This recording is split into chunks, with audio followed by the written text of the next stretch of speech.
Good morning, everyone. Thank you so much for braving the rain and being with us today.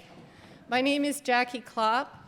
I'm the director of the Center for Sustainable Urban Development at Columbia's Climate School, and I also have the privilege of teaching in the Sustainable Development Program here. And I am part of a network of people who have been thinking a lot about how do you teach about climate, ecological crisis, and justice as we're experiencing the impacts as parents, as citizens.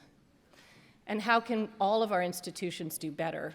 And out of those conversations, we have come together today to have what we hope is a very vibrant conversation and sharing and building of networks and collaboration around this area. So it is my great pleasure to invite our interim dean of the Columbia Climate School, Jeff Shaman, to come and open this event. He really doesn't need an introduction, but he is a professor of both climate and environmental health sciences at the Mailman Public Health School. So Jeff, please start us off.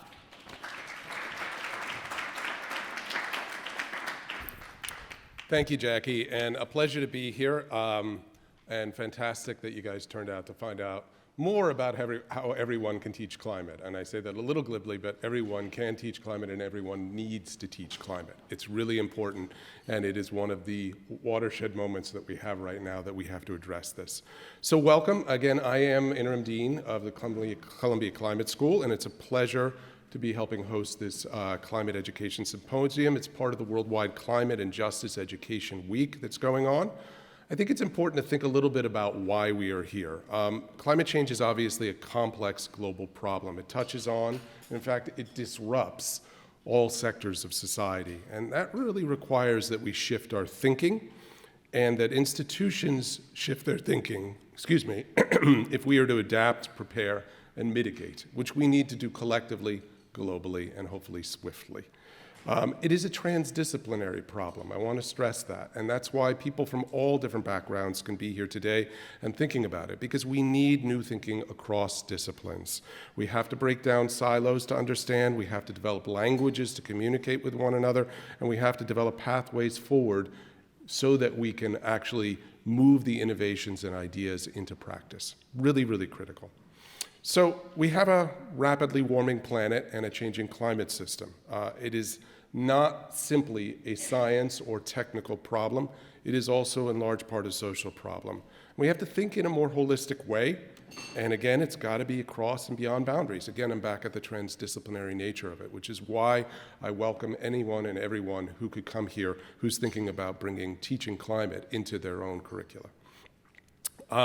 A whole of society approach is also needed, so it has to extend beyond the academy. And we need to actually have broader engagement and cooperation, including through the education that we have on schools, on campuses, and beyond. And of course, a big part of this is going to be a focus on climate justice and the inequities that we have developed on this planet, in our societies, both locally and globally, and how we can remediate them as we move towards a more sustainable steward pathway for our planet.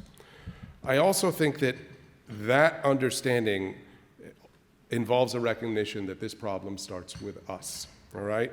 How we exploit our resources, how we use things like carbon, minerals, metals, ecosystems, water, and how we pollute them with CO2 and heavy metals and pharmaceuticals and nitrogen and phosphorus runoff and nuclear waste. We need to think about how we are using the resources and how we are not in some ways cleaning up the bed after we have slept in it, and we are not leaving the planet in a tidy position to support and sustain future generations. So this is very much an intergenerational problem that we are looking at, and it's an intergenerational justice issue as well. In all of this, because we're at an education institution, because the climate school is an education school, we need to look at our schools. They have to be gathering places for thinking, for discourse, for dialogue, for ideating about ways in which we can play a critical role, and we can train people to go out in the world and play a critical role. In truth, educators and institutions are rising up all over. New Jersey became the first state to integrate climate education into its K through 12 education in its public schools. New York has a new bill in the works which will likely follow suit. And universities are coming together to develop new programs, ways of learning, curriculum, and new approaches for outreach, partnership with community and governance and business. Here at Columbia, the Climate School was established as the first new school in 25 years to help us actually address this. We're very much focused on the solution space, and we're very much a multidisciplinary, transdisciplinary unit. Now, while this is progress, I have to say that there is a lot of work that remains to be done. This is a transformational and turbulent moment for the world. I don't need to stress that with anybody. We have to actually accept our shared accountability. We have to understand that the communities impacted need to be centrally involved and engaged and partnered with. And we have to understand that it is through that collaboration that actual collective input and smart, effective solutions will be engendered. All right? So we need to have, in some ways, in spite of the enormous challenge that we see, a balance of hope and pragmatism, all right? Putting one foot in front of the other, maybe putting our head down a little bit and just bulling forward sometimes, but also realizing that this is what we need to do. We need to actually work together to try to form solutions. So the Columbia community, collectively, has to do its part and leverage that strength. We have a community of learning and teaching, and we have a commitment to research, education, and practice. And if we can put that in place to support a healthy and thriving planet, then I think we are doing our part. There's more I'm sure we can do, but that's the big first step. Now, we can do that through foundational classes, strong sustainability operations at our university itself, and being an exemplar for how we can actually move to net zero, and engaged approaches to mentorship and partnership. Both Columbia and Barnard have unique opportunities to mainstream climate education, which is why I think you all are here. I also want to say again that climate justice is and will continue to be central and integrated in all that we do. It requires a range of disciplinary perspectives. We need social scientists. We need people who work in community engagement, people who work in climate and environmental justice law. We need economics. We need history. We need civics, and we need ethics. We need to understand why we get ourselves in these messes in the first place, and I do think ethics is very central. And that, of course, doesn't discount the need for science, engineering, urban planning, and business. It's an all-hands-on-deck problem, and that's why I'm very happy to see so many of you turned out for this day event. So my hope and my intention is that the Climate School will be an incubator for this work by supporting new creative educational opportunities across the university and with our surrounding communities. This event is just one example of it, but it really lies and rests on you and the efforts that you put in integrating it well outside the Climate School in the work that you do yourselves. All right, so I hope today proves to be an opportunity for shared learning, innovation, and critical engagement, and I hope through this process that we all make progress towards this collective goal. Thank you for attending today, and I hope it's a very successful event.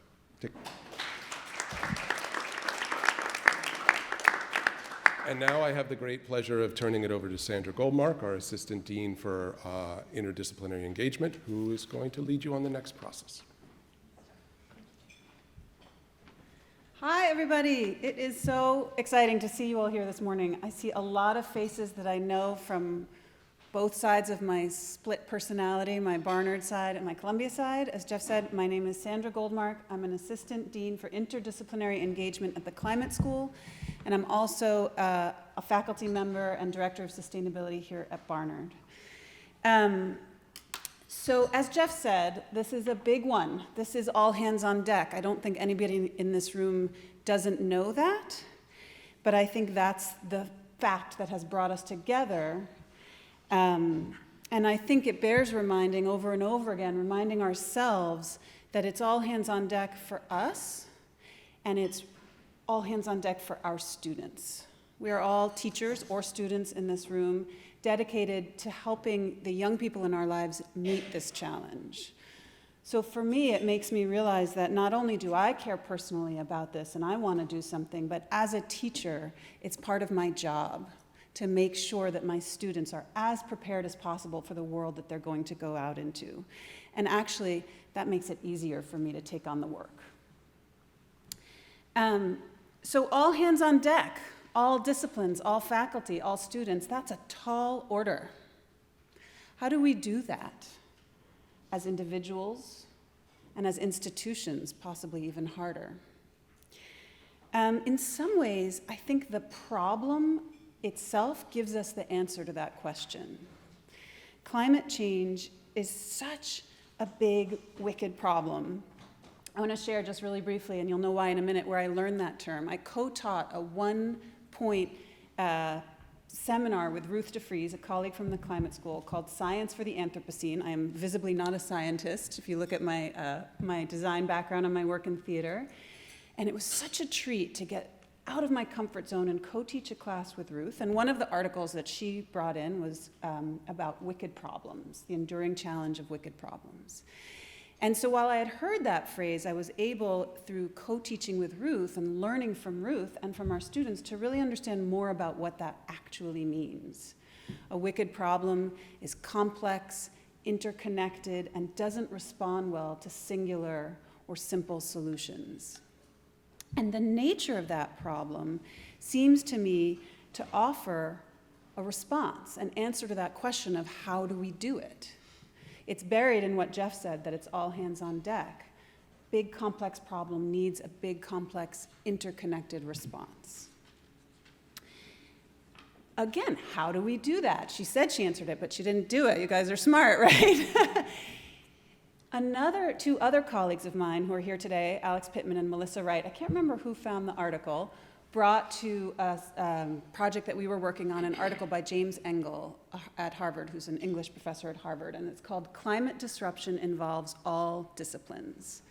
And he offers, as an answer to that how, a term that he calls co-mentorship. Co-mentorship, I would add conversation, what I call radical collaboration, community, collective action, lots of other words that start with C probably. And I want to share with you a little bit about where Alex and Melissa brought that article and why. At Barnard, since we started building the sustainability office, we've been really trying to expand climate teaching across the curriculum to find ways to support faculty, either who are already teaching climate and want to share what they've been doing or want to enrich it, and faculty who might want to teach climate but maybe haven't started or aren't sure where to begin. So we had been running several workshops for several years, and we had a faculty panel as one, and we put faculty together in different disciplines and let them talk to each other. And we came out of that session, and there was a resounding call from the faculty where they said, we want time in the room together. For faculty who'd been teaching climate for many, many years, faculty who were new to it, they all said, in order to do this, in order to go to the next level, I feel like I need time with my colleagues from other disciplines. It was very clear and very simple. And it brought to mind this concept of co-mentorship as perhaps the only way that we can kind of level up all together, right? We all have to teach each other about how our discipline plugs in and how our knowledge might enrich or influence each other. So what does that look like, that kind of radical collaboration or that co-mentorship? How might it change our teaching? And what does it feel like for the teacher? I want to share a little bit here about my story, my personal, for those of you who know me, meandering journey. It started about 15 years ago. I was a theatrical designer, very busy and important, designing shows, not really about important, designing shows all over the country, teaching my courses. I cared about the environment, theoretically, at least. You know, there I was at home, rinsing my little yogurt cup and bringing my canvas bag to the supermarket. But I would go to work in the theater, and I would put thousands of pounds of scenery in the dumpster, show after show, season after season. And I would put hundreds of yards of textiles and garments up on stage with no real thought to where they came from or who made them or how much those people were paid. And that's how I was taught, and I was teaching my students the same system. So there was a really uncomfortable cognitive dissonance between what I knew was happening in the world and what I knew my children and my students were going to face and what I was doing at work, and worse, what I was teaching the next generation of designers to do. It was not just cognitive dissonance, it felt bad. So I started to make some changes. I started changing the way I designed. I started talking with my colleagues in the theater department about what if we did this, what if we did that? I started reading a lot of books. And I started talking to my colleagues here at Barnard and later at the climate school. And I started learning from the people in this university, because it's all right here. It's amazing. It's like the easiest thing, actually. Every person, every discipline is right here, probably in this room. I learned, as you heard, from Ruth, from Alex, from Melissa. I learned from Jorg about melting glaciers in Greenland when he kindly spent 20 minutes at the Lamont Open House showing me all his models and his work. I learned from Radhika and Laurel about how this kind of work translates in the K-12 space. I learned from David Maltaire about sustainable investing and ESG.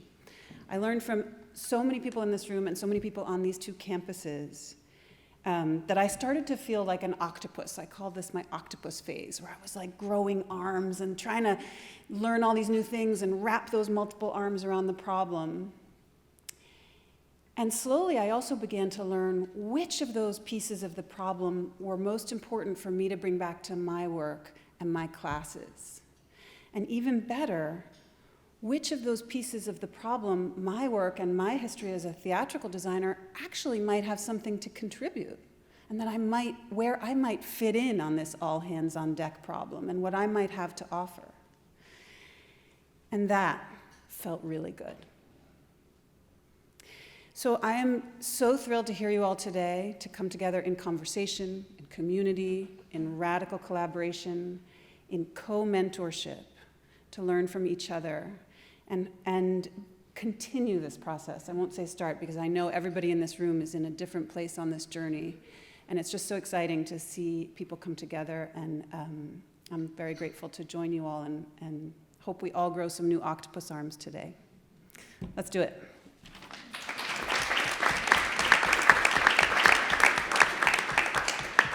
Thank you, Sandra. I think that beautifully encapsulates what we're trying to do today.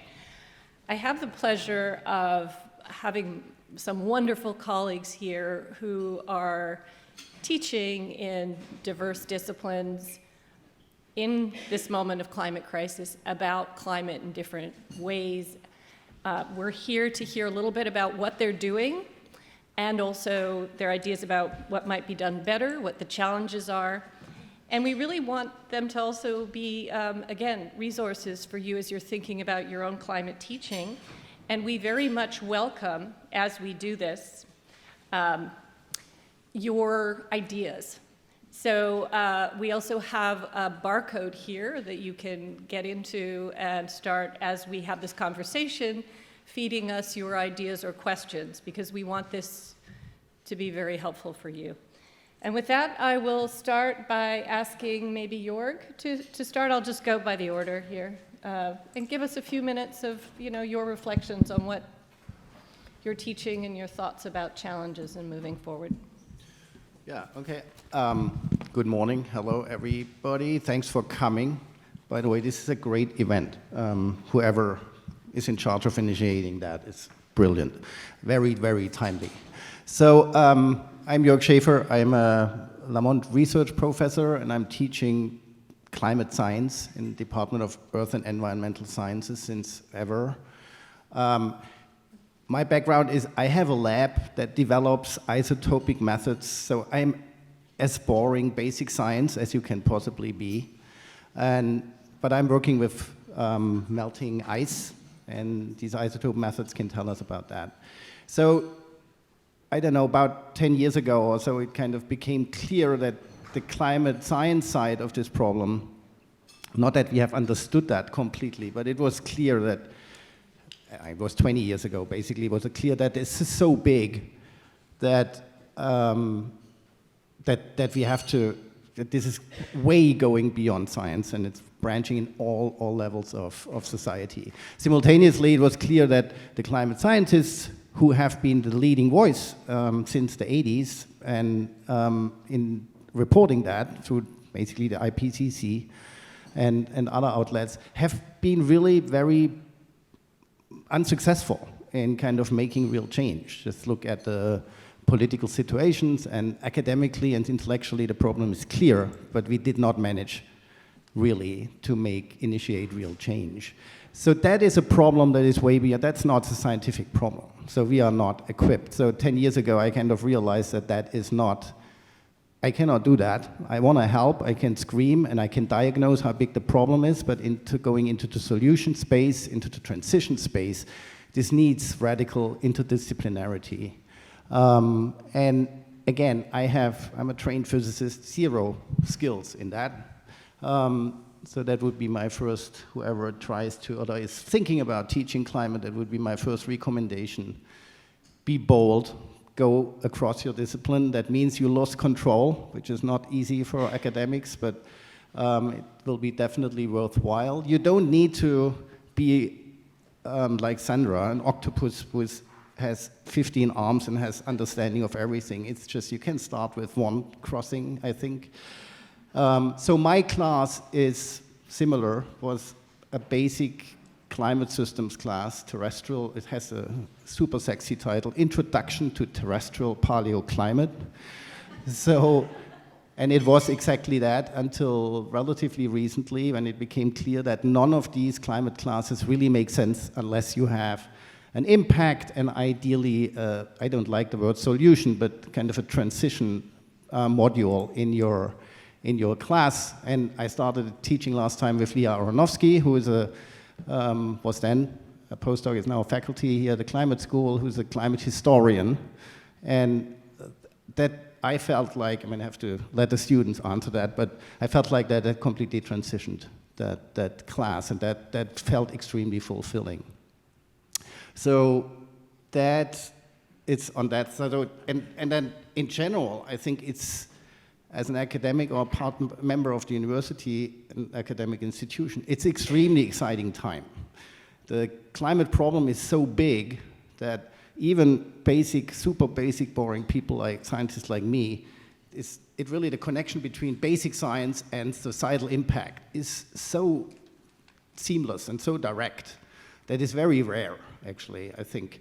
So it's really an extremely exciting time to invest in that, to get working on that. It's extremely satisfying also. We are early on that into this transdisciplinary, it's not that we have a curriculum in place. We are building this curriculum. Others do the same, but nobody has anything really transdisciplinarity climate curricula in place yet.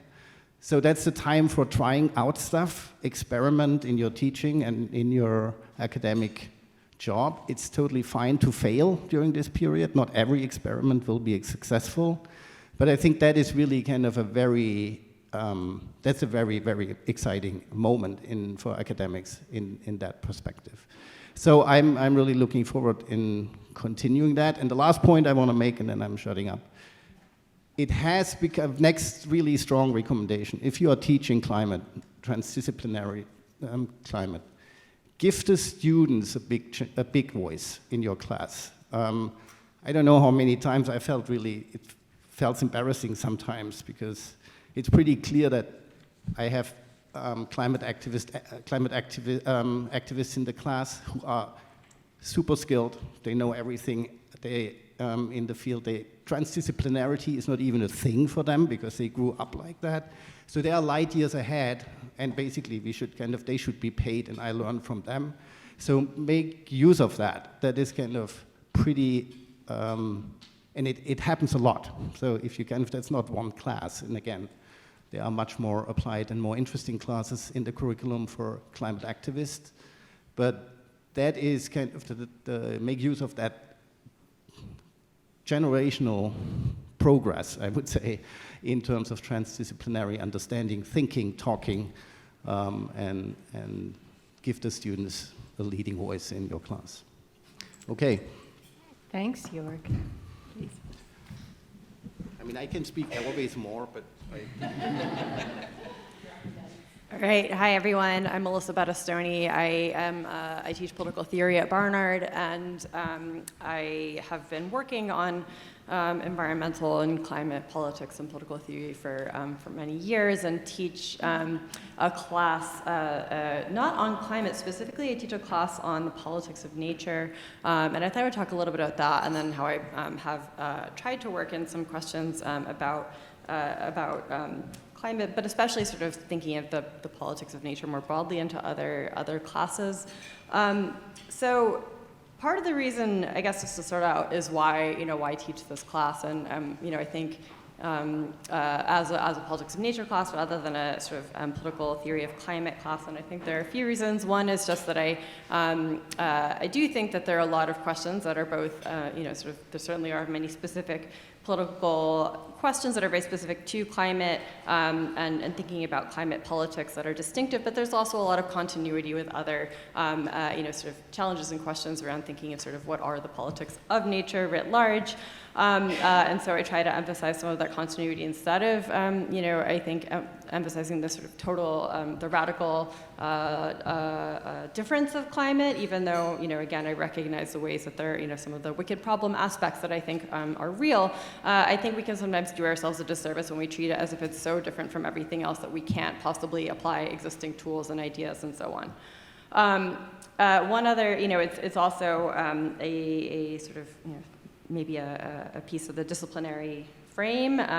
So I think one of the challenges of teaching climate from within a discipline, and particularly a discipline where that hasn't traditionally been a focus, and political theory has not, I think, traditionally had a lot of focus on, there's a subfield of environmental political theory, but political theory has mostly been about interactions between human beings and kind of politics as a very interhuman enterprise, and there have been questions and challenges to that in recent years.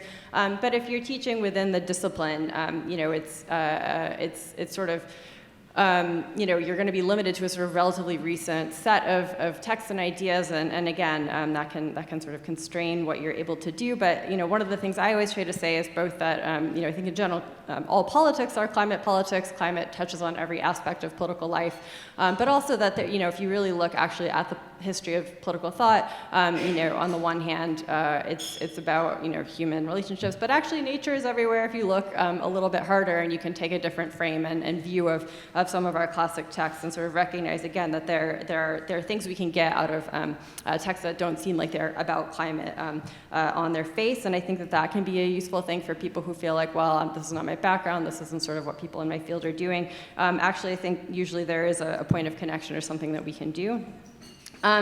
So that said, my class is also very, it is not sort of a sort of straight up political theory class in a lot of ways. I teach a lot of interdisciplinary texts. I have a background in geography, and that is itself kind of a grab bag of social sciences. And I think that is, something to also get comfortable with, sort of per some other folks' comments, just that there is, climate and sort of thinking about these kinds of questions around climate, around environmental politics writ large are extremely interdisciplinary, and so teaching stuff from other fields, from history, from geography, from other social sciences, from philosophy, from environmental humanities. I tried to cover a range of things, and I think that is something I'm grateful that my department has been very supportive of that, and sort of lets me roam around as I want. I think that's something that it really depends on kind of what kinds of I know some colleagues where they've had more struggles with sort of departmental sort of wanting them to stick closer to a sort of set of kind of disciplinary texts and so on. So that's one sort of, I think, question and challenge, but also again something that I think can be exciting and a way for us to develop our octopus arms and so on, and that can liven up some of, again, if you put like a traditional text in conversation with something more climate oriented, it can be pretty exciting. But so those are some of the sort of, I think, general disciplinary challenges. But we do try to go from kind of big picture thinking about like what is nature? How do we think about it? Is it a resource? Is it a relation? Is it sort of what are these different sort of questions and challenges around this concept we tend to take for granted, and then kind of gradually move into some more concrete thinking about, what are some more recent frames around how do states govern, how do you sort of deal with this problem of kind of ecosystems that don't map onto state boundaries? How do you think about the rights of nature and some of these sort of, application of frames that were developed for thinking about human beings to non-human entities and so on. And so we try to kind of move from some like big picture stuff to some more concrete things. But this brings me to the second challenge, and this is how to sort of balance the critique analysis, like thinking big picture and getting beyond sort of some of the immediate like kind of policy questions and kind of really thinking broadly about this, which is what I try to do, and then kind of not ending up in a place where you're just like, well, now I have like I've done all this critical analytical work, but I don't know what to do at the end of the class, and that's I think a challenge for political theory at large. My students always say I leave with more questions than answers, and that may be just something that I need to that's just going to be how it is. But I do want to it's trying to figure out how we can come.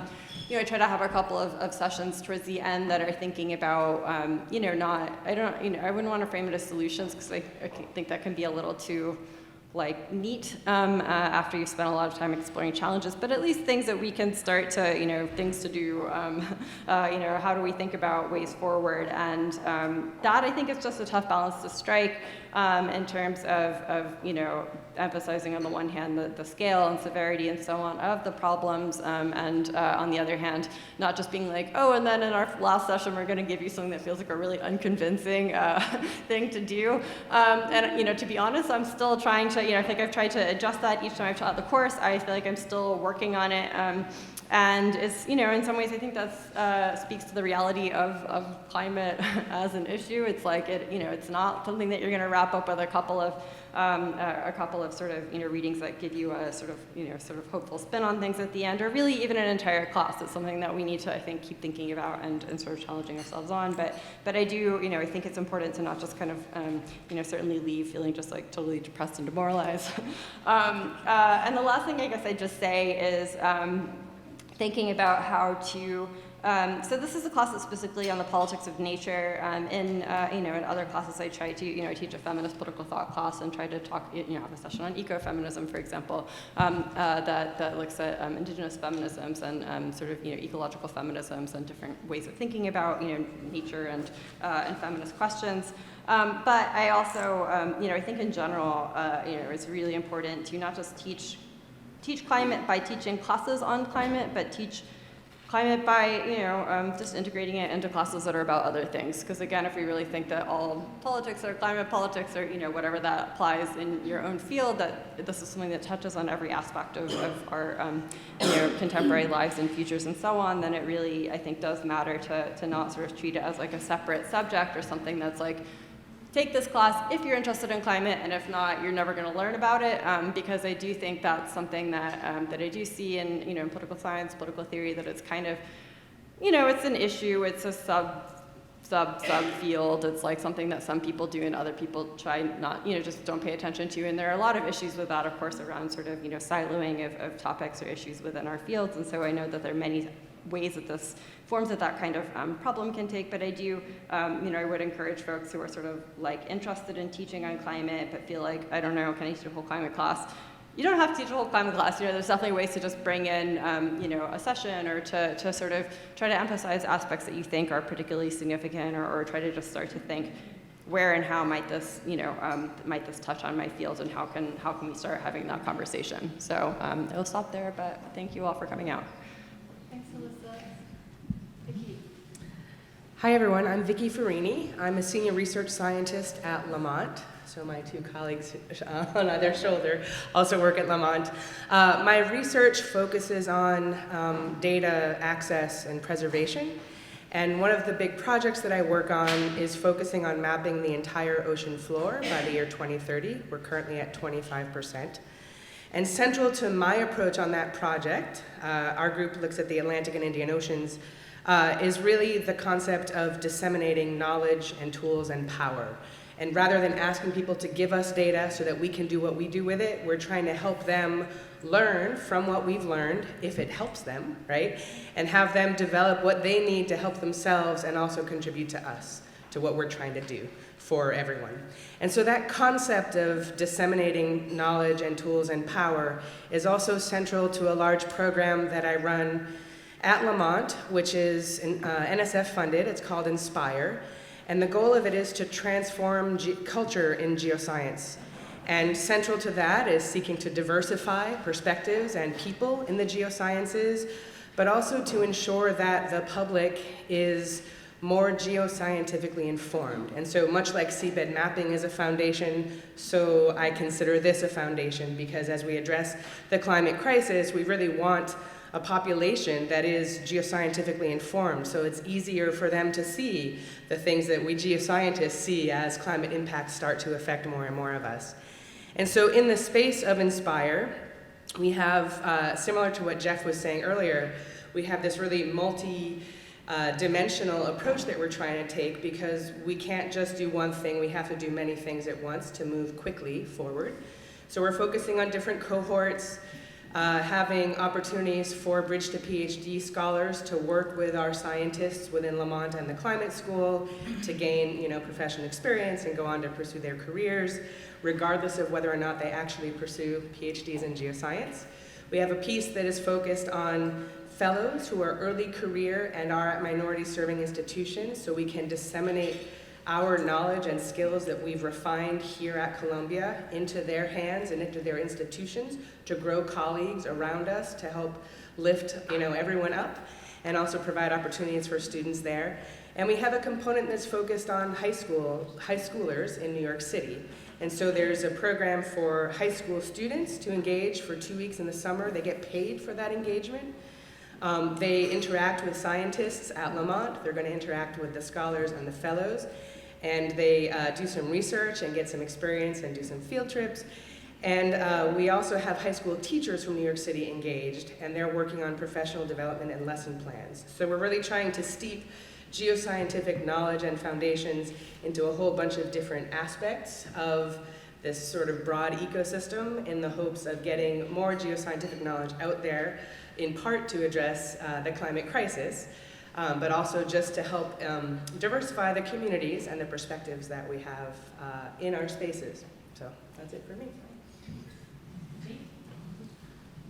Hi, my name is Ajit Subramanian. I'm an oceanographer, Lamont Research Professor at Lamont Doherty Earth Observatory. And I guess it's slightly heretical, but as might be clear from what my colleagues have said, I'm going to first begin by saying I do not teach climate. I teach a class on remote sensing for aquatic systems as a part of the sustainability science program. I teach a lecture in the Earth Science Practicum, in SUMA, that is a part of the SUMA program. I supervise PhD students in the Department of Earth and Environmental Science, and I work with undergrads from around the university. However, how I see my task, or how I see things happening, I don't know that I do it deliberately, but what has happened is I end up uncovering the perhaps not so visible threads of just about everything that I do that is connected to climate, sometimes directly and sometimes less directly. Just as examples, in the class that I teach on remote sensing of aquatic systems, when we talk about water quality, which is often seen as a pollution, like in New York City, it's seen as a human thing, it is extremely tied to climate, because when precipitation patterns change, stormwater runoff changes, it ties into water quality. So, in some fashion, what I'm finding is that in very direct ways, you cannot get away from climate in just what you do. In a far less direct way, I have a PhD student who's working on understanding the productivity, and in this case, we're talking about primary production, base of the food web in the equatorial Atlantic, which you may not really think of as being connected to people or climate directly. But again, when you think about 30% of the tuna that's consumed in Europe is caught in those waters, and those systems are changing because of climate change. The delivery of nutrients is changing because of climate change. It does tie back into climate, even though the dots are not that immediately connected.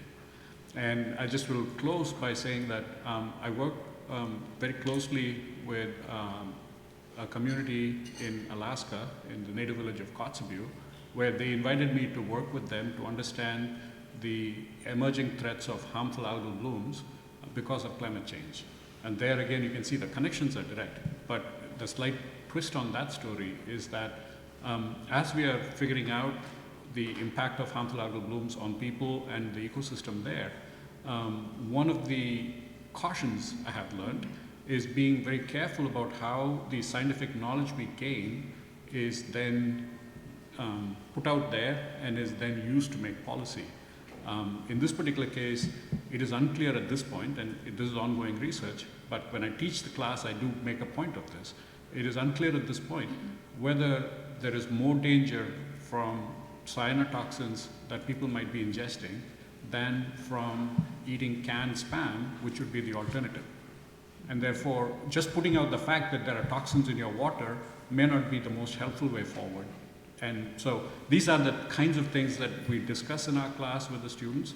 And that basically leads me to the last point, which is that people and the environment around them are intimately connected. And what my friends, my colleagues in the native village of Kotzebue tell me is that you cannot separate that. You cannot protect the environment by preventing people from access to the environment they actually, for whom you're protecting. And to this end, I have to say it is an absolute utter pleasure for me to collaborate with colleagues here at Columbia who are anthropologists or historians, because they give me the wider perspective in terms of how we would view a problem like this and how we would think about it when I teach this in a classroom. And lastly, the way I teach my master's class is they do final research projects, and it is just interesting to me, they come up with their own projects. And it's just interesting to me that 95%, I mean, I don't know why I come up with a percentage, I don't know, almost everybody comes up with a class project that is in the end related to climate. So this is something that is really high, very high up in the minds of people, the students, and as Jorg said, power to them, give them the space to explore it is what I have to say. So, thank you. Thank you, Ajit. I'm going to move on to Jennifer. Good morning, everyone. I'm Jennifer Wenzel. I'm an English professor, and I teach African and South Asian literature and post-colonial theory at Columbia. I wanted to talk first about two earlier pedagogical moments of transdisciplinary transformation that I have some experience with. One is the seemingly natural, and I emphasize seemingly natural, place of writing and composition instruction in English departments. And as a counter to that, there has been over the past number of decades a movement of writing across the curriculum, to recognize that writing instruction is the responsibility of all of us and not merely English professors or those trained in writing. So writing across the curriculum I think offers an important precedent for climate across the curriculum, the idea that climate education is all of our responsibility.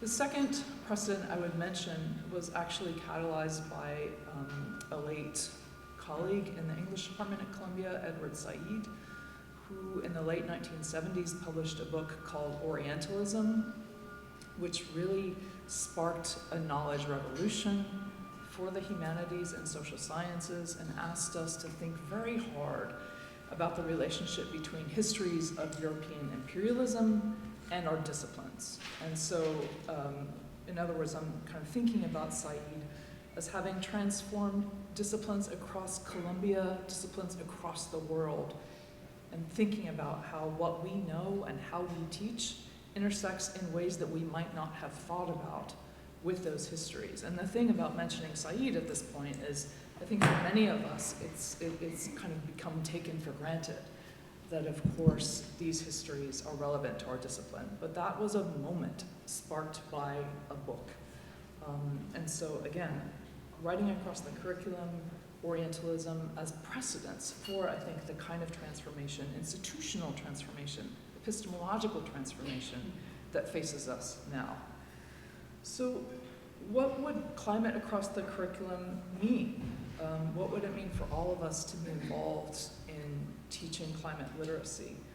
And I think one thing to think about is how the structures of the institution that we have now can be used for the kind of teaching that we need to do. So one obvious thing to think about at Columbia, I'm sorry I don't know the analogous question at Barnard, but please translate it in your head, is the core, general education. What is the place of climate in general education? And what would it mean to think about the core in terms of climate? For me, one of the things that I've been able to do in my teaching is to make a course that I teach and I've taught in a variety of forms to a variety of audiences. That course is Literature and Oil. I've turned that course into a global core course, which means that I am teaching students from across the schools and disciplines at Columbia in order to check off their global core education. I first developed this course when I taught at the University of Michigan, and I was delighted the second time I taught it when the engineering school had found me. And so I was kind of teaching first-year engineering students who were taking my course to check off their humanities course, right? So there are structures that we can use to teach across discipline and reach a number of students. This is something that I think I kind of have in common with Ajit, in that I have never taught a course on climate fiction. I am developing CliFi. I am developing now a course on climate fictions that I'll teach next year. And I think that climate fiction is a really powerful development in the culture at large, in giving people a place to think about these issues. But to me as a literary critic, it's kind of, I hesitate to say boring, but it's not really what I'm interested in. But I think my broader concern for this conversation is that I don't think that a literature department should think that it's doing its job simply by adding a course in climate fiction. Right? Instead, I think all of us can think about how our disciplines and how our majors, at their most basic, are imbricated with climate. Right? So what I'm interested in generally as a literary critic is not only how texts about climate can teach us something, but about cultural narratives and imaginaries that are everywhere, not just in literature, and how they give us ideas about things like nature, but also things like progress. Right? So how could every introduction to the major course take on climate? For my discipline, what this would involve would be, one thing it might involve, would be to think about the things that people learn about literature in K through 12. And I assume this is still happening. So I think one of the first things that I learned as a child, young student, is that there are three parts of a narrative. There's plot, there's character, and there's setting. The plot is the stuff that happens. I hope I'm reviewing for everyone, basically. Plot is the stuff that happens, the conflict, right? Character is the people or the things that do stuff and have stuff happen to them. And setting, as I was taught, perhaps as you were taught, is time and place. And setting is meant to be the stable thing, where the action of the plot and the characters happen. But what climate change means is that setting is becoming active, right? We no longer have a sense of the world outside as this stable thing that provides the stable foundation for a narrative. Setting is turning into plot. Setting is turning into character. What do we do with that? Right? So the British novelist John Lanchester has said that climate change is not a story, it is the foundation for all stories. That has been transformative for me as a literary critic, and what is the equivalent kind of insight that can be transformative for you in your discipline? One of the challenges I think that all of us who do this work face in the classroom is what I have come to think of as affect management, right? like what to do with the feelings that these questions can evoke for students and for ourselves. Anyway, I won't go there right now, at least. And so I would close just by recognizing the hope part, right? I would close by recognizing how different these institutions that we inhabit are than they were 10 or 15 years ago, right? And for me, just the very existence of this event, for me personally, I would say that Jorg and I rub shoulders kind of all the time now, right? And I think in the Columbia of 10 or 15 years ago, we each could have lived our entire lives at Columbia or Lamont without once crossing paths, right? So I want to take that as evidence of the change that has already happened and think about how to build on that. Thank you. Thank you. Hi. Well, first, thanks for coming out on such a miserable day. That's great of you all. You're heroes.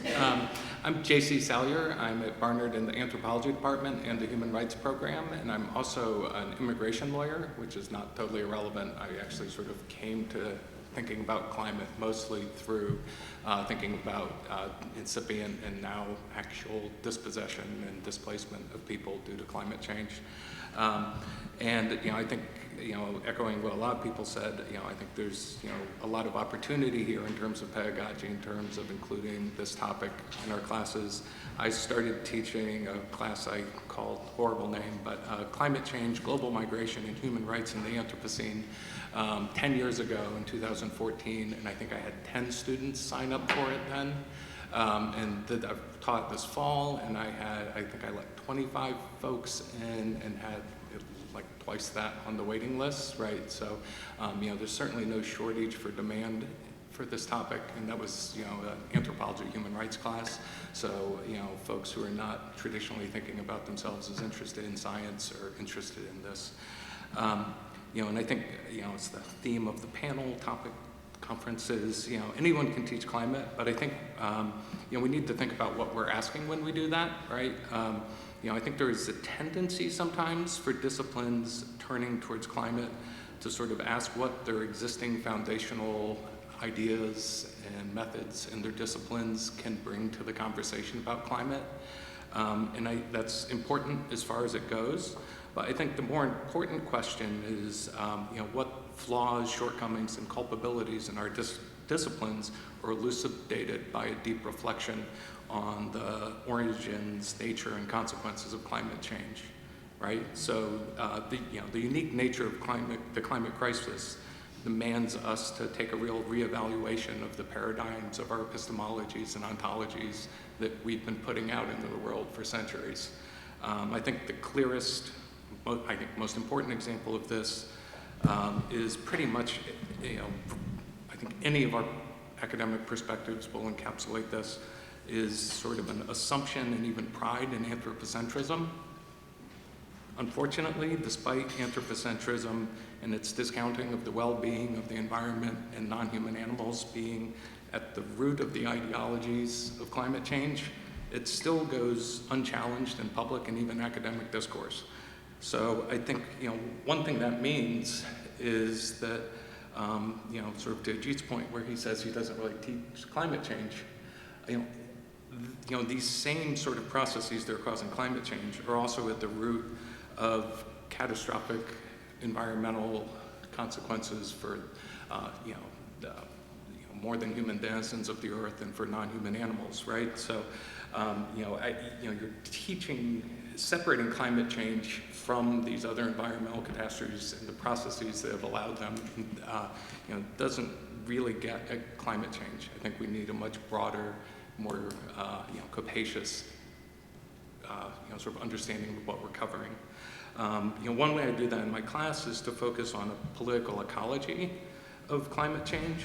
And, by that I mean that we're attentive to the social, economic, political, and historical factors that have, basically been the roots of climate change, and also the roots of sort of that perverse asymmetry we're all familiar with now, where the populations most responsible for climate change, like the United States and Europe, are sort of in the best position to weather, at least in the near term, the harms of climate change, and the populations that have contributed virtually no emissions, like low-lying island states in, the Pacific, like Tuvalu or Kiribati, are, virtually helpless in the face of this, right? So, I think we need to, be attentive to, the political, economic background with which these relationships formed and with which vulnerabilities formed.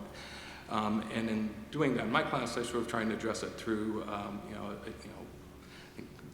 in anthropology, we talk about sort of it being a decolonial perspective, where we try and focus on how, the climate crisis is not sort of the natural or inevitable outcome of human activity, right? Humans lived on the Earth for millennia without causing climate change.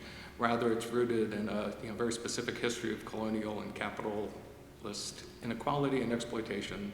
And I think while we're familiar with the consequences of colonialism and even ongoing post-colonial economic inequalities through global capitalism, there are sort of aspects to that which are obviously the material consequences of dispossession, environmental degradation, exploitation.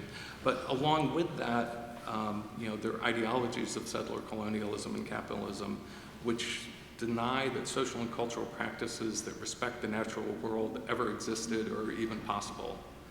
Therefore, sort of if we take that and look at climate change, what we should be highlighting is the power knowledge systems that erase non-capitalist ecological relationships.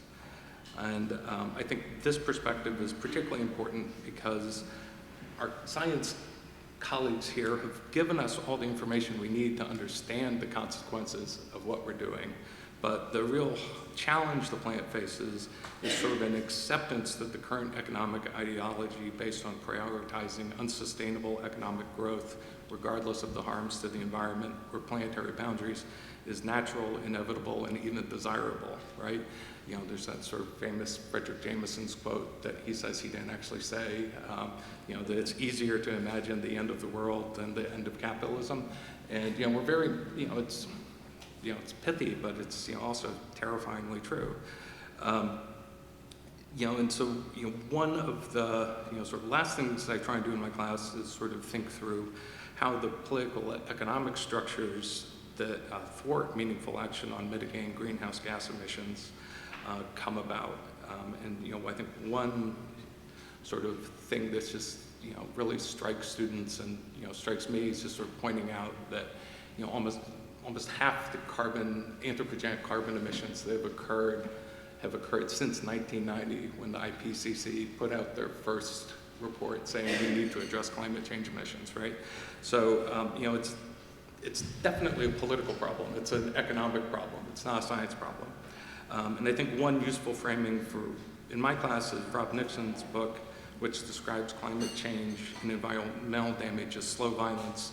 And he sort of highlights how the harms that are caused in locations are sort of spatially removed from the causes, right? So unlike explosive violence such as war or terrorism, which demands our immediate attention and we can sort of point to causes, slow violence of climate change means that the devastating harms caused by current acts and emissions are not realized for years and decades into the future, and they occur in places and populations far away.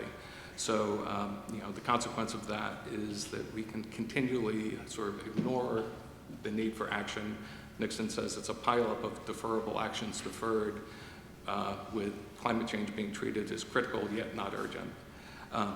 So I think trying to, really sort of draw these connections, and I think, again, a lot of people have sort of made this point that, we have the skills in our disciplines to really draw on, our experience and, get very deep understandings, both synchronically and diachronically, about issues, social problems, scientific problems. And, I think we really need to infuse that into our understanding of the climate crisis. because it's, it's obviously not going away, and we're not even moving towards a solution. So, I think that is the way I try and sort of focus my class. Going to Alyssa's point about how do you sort of end the class where, you go through all the problems. One thing I find is I usually do the last class sort of with some readings and discussion about climate hope and climate grief. And really try and move away from any, sort of discussion of optimism or pessimism because, those are meaningless. But what is, how do we inhabit our loss? How do we inhabit, some way of moving through, this time?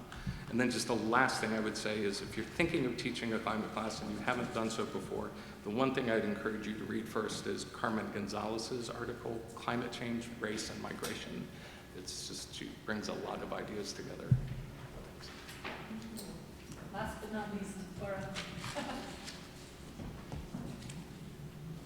So what I'm hearing is revolution. Is that what we're hearing? Yes. Hi, everyone. My name is Bora Chang. I'm actually not from academia. I don't have a PhD. I'm a practitioner. I'm a practitioner of communications, and I do that for NRDC, which is the Natural Resources Defense Council. My role there is to give the communications department and the organization as a whole, giving them the tools and the resources to talk about environmental climate and issues that is equity-centered. That is equity-centered and thinking about race, colonialism, class, feminism. Can everyone hear me okay? Okay. So I'm a practitioner first and foremost. So I teach a class called Strategic Communications for Climate Change at the Climate School. And I'll give you the basic arc of the class, which is that we start with the very broken media landscape. So if you look at the many papers that are folding that we need to disseminate information through, many local papers that are the levers of knowledge for many people that need to hear about climate. So we need to take that into account. We need to take into account Twitter, how that is broken. Elon Musk has taken it over, and it's basically a tool for homophobic people and white supremacists at this point, right? So we cover how broken the media landscape is, but you have to, that's the tool you have. You have to do climate communications with the tool that you have and not necessarily the tools that you want. So that's the first thing. And then we go into how the fossil fuel companies have stacked the deck against climate communications, of getting the truth out. They've sown seeds of doubt. If you've read Merchants of Doubt by Naomi Oreskes and Eric Conway, that is, or see the documentary. The documentary is actually like a lot less heavy in terms of knowledge. We have students watch that to understand that is why getting the message out about climate communications and climate change has been so hard for however long. And then we go into framing, which is that, I think people talk about framing very loosely, but, if you go to a man, and I don't mean to stereotype here, but if you go to like a white man in Missouri and say, climate is a feminist issue, they don't have that frame. So it's gonna bounce right off and they're gonna say, no, I reject that.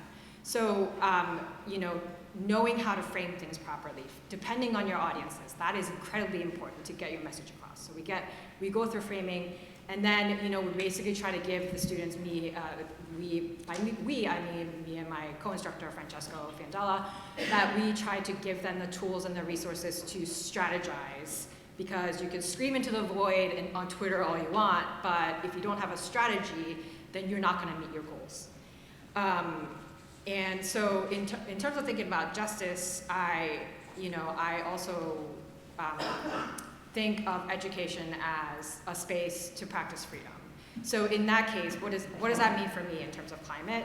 Is that I have students pause in the middle of the semester and say, actually, yeah, like things are really shitty right now. Like, point of fact, we have impacts, we're going to deal with impacts that are getting worse, and they're going to get worse before it gets better.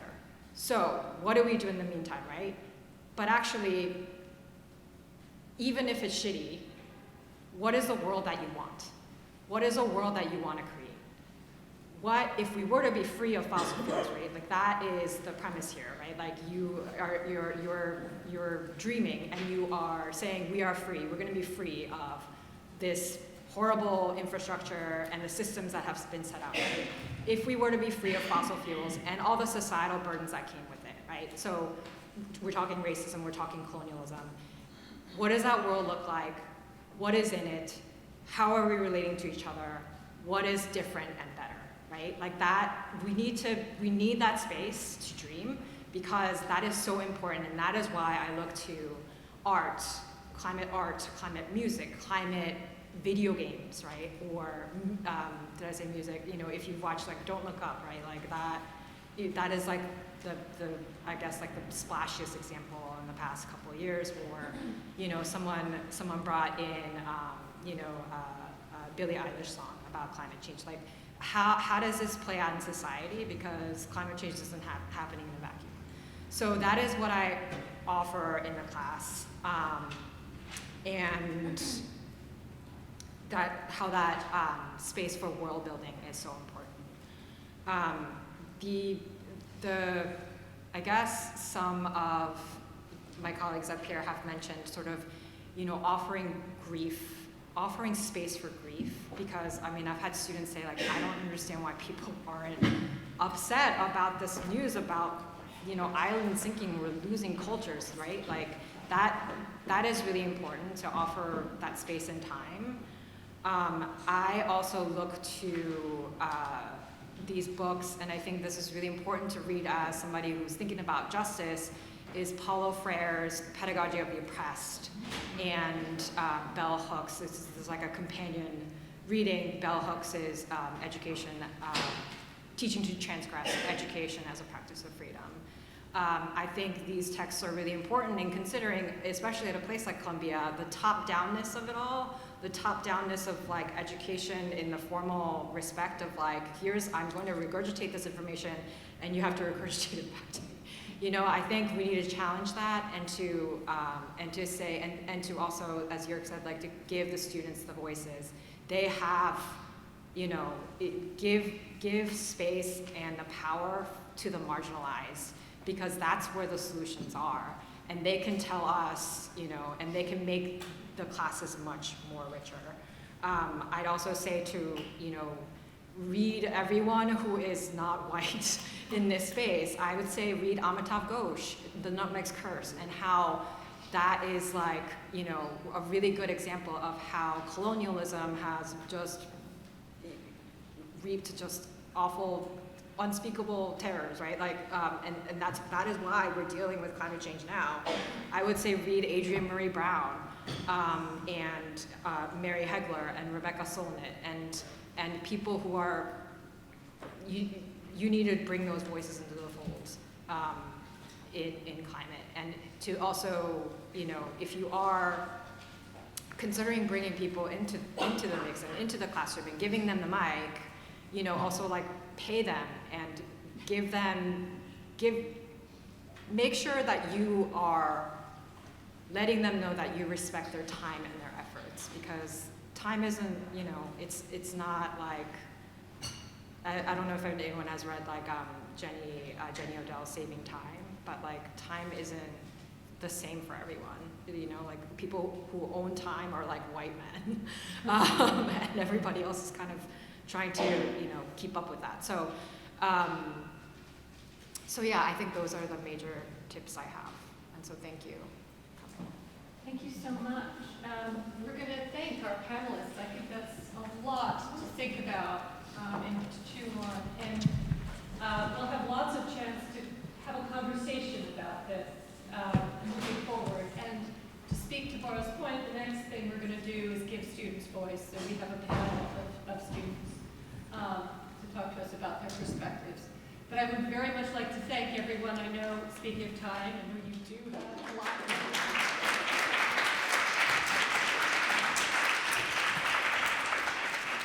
Hi, my name is Annie. I'm a student in the SUMA program, and we're really excited to have all of our students joining us today. So we're very fortunate that we have students from across Columbia, Barnard, and Teachers College, and they'll be talking to us about their experiences as recipients of climate education and how some of their work outside of class helps inform their learning in the classroom as well.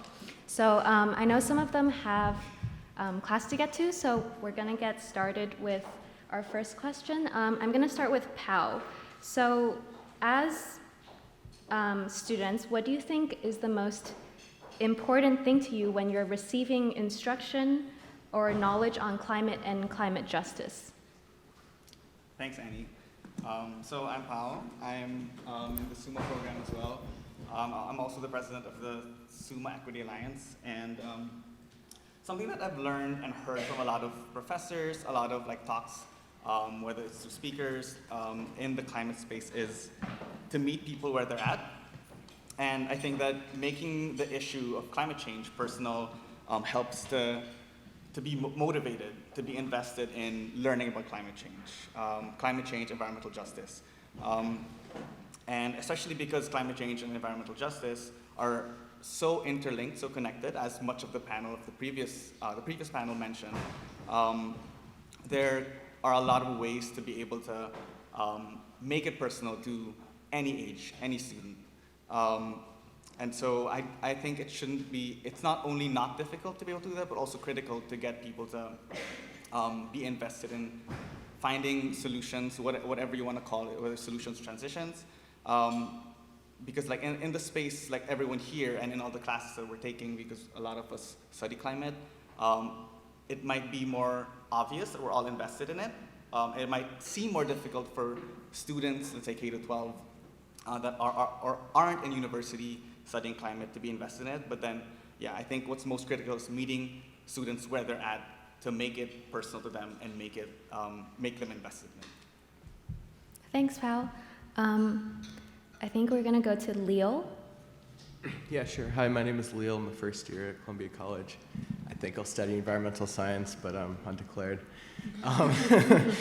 Right now I'm studying the core curriculum, which doesn't have any meaningful environmental education in it. But I think someone mentioned in the last panel the importance of other voices in the conversation. I think it's really important to think about whose stories are we sharing. And it can be sometimes daunting if you're not from a community that is directly impacted, a frontline community, an overburdened community, an environmental justice community. How do you share those perspectives? How do you bring students into that? And so I think really engaging with those communities is really important. There was a class last semester, co-producing or co-creation that worked with 2 community organizations. And I think that's really great. I think finding ways to work with communities so you're not just sharing the traditional narrative about climate change, but you're really bringing voices in our own backyard into the story so that students kind of learn that there's a deeper issue here. It's not just climate change, but it's racism, it's misogyny, it's all these interlinked issues, and we can't discuss one without discussing the others. Thanks, Leo. Just touching on something Leo said about co-creation, I believe Professor Ajit Subramaniam actually teaches on co-production of knowledge, if anybody is interested in that. Amod? Yeah, sure. So I teach the core, so there is some direct experience there, and I think the biggest challenge that I have as a humanist, something like, is that I think there's a general feeling amongst the student body that it's very hard to get beyond kind of generality, sloganizing, and abstraction in, all the things they've heard about climate, that either they see it as a sort of very narrow technical problem or as an abstract bad thing about which they can't really do very much. And I think that is the biggest thing that, I guess I as a sort of in my capacity as a climate educator, insofar as we do, do anything about that, is that's the sort of thing to try to break through. And I think a number of the things we heard in the previous panel kind of helps dramatize the problem really well, right? It's sort of what is the kind of overall perspective that students should have when confronting the problem, as opposed to just having, you know, technical information about this aspect of the issue, that aspect of the issue, you know, and just I don't think I've really resolved the problem. I think it's I think pretty much as far as I've gotten and as far as students have gotten is that climate change really provides this massive challenge to like traditional human-centric ways of thinking about the issue. I think we've recognized this, but I think we're still unsure, and I'm voicing the collective consciousness of my class here, you know, like what to replace it with, right? And so I think the best thing I try to do, and my students seem receptive to this, is to experiment, right? Try new things, try new perspectives, try to think at a species level, try to think from the perspective of non-human animals, et cetera, I think all I'd like to underline is that this is very difficult, and it's still quite hard to grapple with the questions involved, and even to kind of put oneself imaginatively in the kinds of positions that the question of climate change requires. So yeah, work in progress, I suppose. Thanks, Amog. ECs, building on what Amog has thrown at you with all of these different challenges, as a student who's receiving instruction from many different professors in different fields, how do you think they could help you learn better and become equipped to face our changing climate?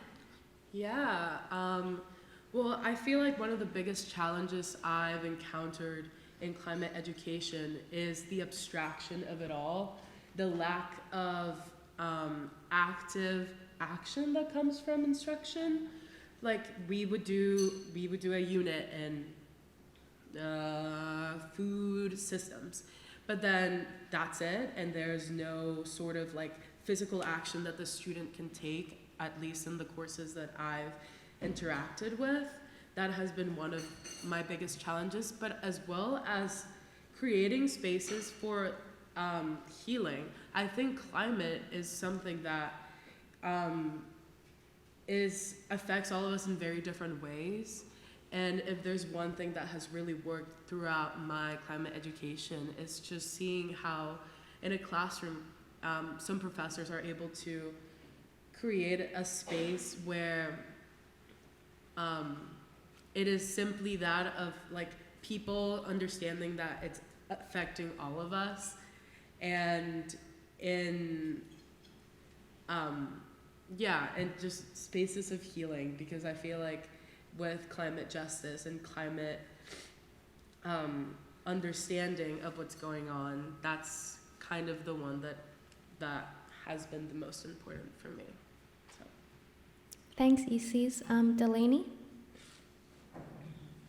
Yeah, one thing I just want to expand on, because I completely agree, is I think one thing that professors need to take stock of is there's growing interest in students across disciplines and departments, and if they're a history major or economics major, students are trying to engage with the climate in different capacities, yet there's, I think, not a lot of interdisciplinary courses that are co-taught by professors, because I personally am an anthropologist, but I'm also studying economics and environmental science, yet I feel like a lot of the departments are pretty disjointed, yet however, after graduation in May, I found, luckily, a job that has been able to blend all three disciplines and departments, and I think there are opportunities in the world that aren't exposed to students on the ground during their 4 years at Barnard or Columbia, and I think that's a real opportunity for us to kind of combine and expand on these opportunities. And speaking to kind of the core and the general requirements, there's these opportunities and moments where we can use these general requirements to engage with students who maybe haven't had the exposure to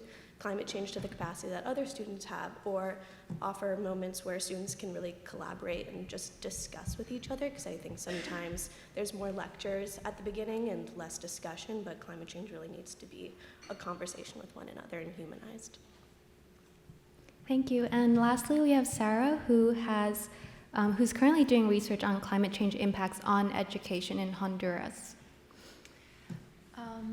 Hi everyone, so my name is Sara and I'm doing research on climate mobility and girls' access to education in Honduras, trying to understand how climate effects impact school dropouts among girls in the Sula Valley, the northern region in Honduras, that is continuously impacted by hurricanes and flooding. I think I can speak more from the perspective of research and independent research. I think three things to address. The first one is understanding the intersectional nature of these issues and therefore the need for multidisciplinary classes and for faculty to support PhD students in seeking those classes. So for instance, my professor's expertise is on gender, it's not necessarily on climate science. So her supporting me to take classes at the climate school has been a great support, for instance, or take more classes at SIPA, looking kind of at the public policy perspective. But then the second point is recognizing that comes as a financial burden for the students. So having support platforms for students that must take classes in other departments or in other schools. I don't know if this is a problem across the entire Columbia network, but at least for Teachers College students, we have to pay higher fees to take classes at the climate school or at SIPA. So maybe facilitating that for researchers that have financial need and that want to take classes in other spaces. And that brings me to my third point as a student, is really providing the tools and the funding needed, especially for students like me. I come from Venezuela, that come from the global south, to pursue research. That's one of the greatest challenges that we have, at least at Teachers College, is funding. And how do we promote diversity of voices, but also of research interests, when not all countries have funding and research strategies for students to come to the United States to pursue their PhDs here. So how to collaborate as part of the greater Columbia network to support early scholars to come here as students and do meaningful research that expand what we're studying and understanding out of climate change impacts. Thanks, everyone. So I'm going to move on to a different question. We've talked a lot about interdisciplinary engagement and working across the field, not just siloed in climate. So how do you think you, as students or as instructors, bring an intersectional lens to your classes or to the climate action that you do outside of class? Pao, we're going to start with you. I think by the very nature of, I guess, being different, so also come from the Global South, I'm from the Philippines, so being part of that minority community that also is vulnerable to the impacts of climate change, and at the same time, from a DEI lens, I'm also LGBT, and I also bring that perspective to the table in my classes and to the people that I speak to in the work that I do with the Equity Alliance. And yeah, I just try to bring, I guess, not only my voice, but also the voices of the people that I believe need to be at the table, hopefully making decisions, but then, or making decisions for their benefit. Ideally, they're actually at the table, but because I guess for whatever institutional reasons, they're not at the table, institutional political reasons, hopefully trying to represent them in the best way that I can. And hopefully, showing people that don't or share the same perspective or share the same sentiment that because of the intersectionality of climate change with society and the way that it is unfair to so many different people, unfortunately, again, going back to what I mentioned earlier, making it personal to them. Why is a child in the Democratic Republic of the Congo who's suffering to be able to get your cobalt for your batteries important to you? So stuff like that I try to bring out in the things that I study, in the things that I learn, and the things that I talk about. Thanks. Leo? Yeah, in my heart, I'm an activist. I guess I am. I'm a part of Sunrise Columbia, and I think in the youth climate movement, there's a strong emphasis on the voices leading should be the people most affected. Kind of thinking about solutions, how about you ask the communities that have been redlined and marginalized and are dealing with disproportionate pollution burdens, ask them what solutions might be, because they're not traditionally the ones at the table. So it's been great to be in that space, and obviously we're far from perfect, but trying to bring that kind of lens into the classroom, just personally, has been great. And I think I've been making connections. I wrote an essay for LitHum with Professor Jagannathan, a philosophy guy, about how Dante's Inferno can be viewed as like a call to action on climate justice. But it's true. And so I think thinking about like education in more unorthodox ways, we have these like classic texts, which LitHum and CC really emphasize to us, but I think they transcend time, and we can really take the tradition, and we can take the diverse voices that need to be leading our climate movement and synthesize them. Great. Amog? Yeah, so I think in one respect, I don't really have to do much for a couple of reasons. One, the students themselves are very proactive in bringing intersectional issues up. And two, the literature in my area, distributive justice, climate justice is, questions of intersectionality are center stage, right? It is recognized that race, class, gender, neurodiversity, etc., play a very significant role in shaping climate impacts, and to some extent, if you are to engage in questions of climate justice at all, I think it's kind of an established view that these questions have to be dealt with in one way. So at some level, this is just kind of something that has to be, that's kind of, that's sort of there in the environment, right? But I guess the other thing is that, but this is particularly true of the core, that one element of intersectionality that you're supposed to take very seriously is the question of sort of species bias, right? That, questions of climate change force you to take kind of these very, very, very global issues about like the fate of the population and the fate of the species as such pretty seriously. And I think one of the things that is still proving kind of challenging to work through is like how to sort of like face up to that question really seriously, and it's still something I'm thinking through. But I think there is just, in terms of generally the question of intersectionality, there is just like a lot of pressure and momentum that is already present, like independent of any decision on my part, to like take those questions seriously. And I guess I view the question of intersectionality as a kind of like framing of a problem rather than as like a program on its own, that, no answer to central climate questions can fail to take account of a number of different things, right? How you then choose to take them into account is, that's just something that's still being figured out. But I think my key word here is like experimentation, right? Throwing things open to the students, seeing what they have in store, and, work in progress. Yeah, I'll leave it there. Thanks. Moving on to ECs. I think we should absolutely focus on community organizations. I think that's what I'd like to bring into the table. We're in a community, we're in Harlem. There's so many organizations doing the work on the ground right now that I think if brought into the classroom, if we heard from this leadership, I think could absolutely make an impact on the way students perceive their climate education. There's so many organizations. And by not including these people who are being most affected in our nearby community by climate change, I think we're absolutely doing a disservice to our community and ourselves. So my main thing is always like emphasize the people that were already there, emphasize the people that put those people at the table. They were already here before you, and already doing the work, so, yeah.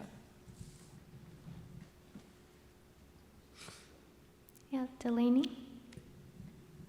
So my background is in kind of politics growing up. I did a lot of political activism in Los Angeles, and in 2018 I drafted a motion that was unanimously voted in 2018 to the LA Board of Supervisors to create a youth climate commission, which directly connects legislators and youth across LA's districts to build climate curriculum and climate policies together, because as the youth climate movement has been advocating for years, we need to put people who are going to be most impacted by climate change in the centers of conversation and developing policy. And so bringing that into Barnard, being on student government as a sustainable initiatives rep, I've been trying to actively work on programming and policies in ways that are very intersectional across departments, but also outside of the curriculum, to really being embedded in understanding the climate crisis on the day-to-day. I've worked really closely with Leslie and Sandra on the circular economy and on Reaply and all of these amazing programs that we have, and trying to be more transparent and communicative about the opportunities on Barnard's campus, the Climate School's campus, Columbia College's campus, SEAS. There are so many resources for students that I think from a personal perspective you can get overwhelmed, and trying to be more open about these resources and integrating them into the classroom, especially even beyond our campus environment. So bringing in community organizations and tying everything in together, I think, is really imperative to help kind of propel us forward and have actual tangible action that hopefully we can continue outside of our graduation. Thanks for that, Delaney. And lastly, we have Sarah. So I think to capture the nature of the intersectionality of our work as student researchers, another aspect to consider is that of fostering partnerships with people that are already working on the ground, on the places where we're conducting research. So just in my work, I have collaborated with UNHCR, with the IOM, with Doctors Without Borders, and so on, UNICEF, Children International. So this is a small-scale project, and I mentioned already 5 large organizations based in Honduras.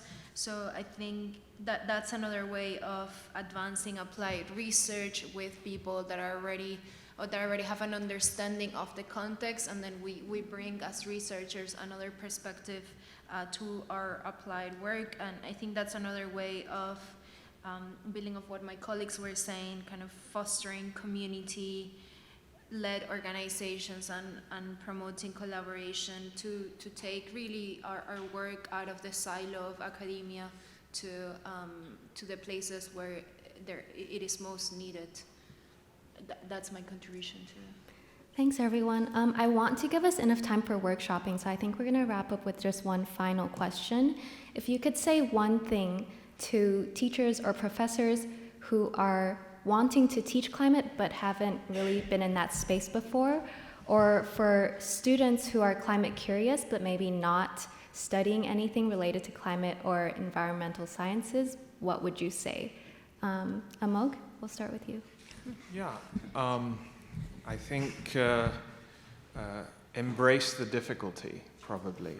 There is really no script for how to kind of fully and self-reflectively teach climate. There's a kind of cluster of pressing problems and concerns, and like the urgency of, you know, events around you. And I think like perfectionism is the enemy here, really, as in all things, right? There is just not going to be any satisfying way that you will be able to blend all of the scientific knowledge, all of the relevant humanistic knowledge, etc.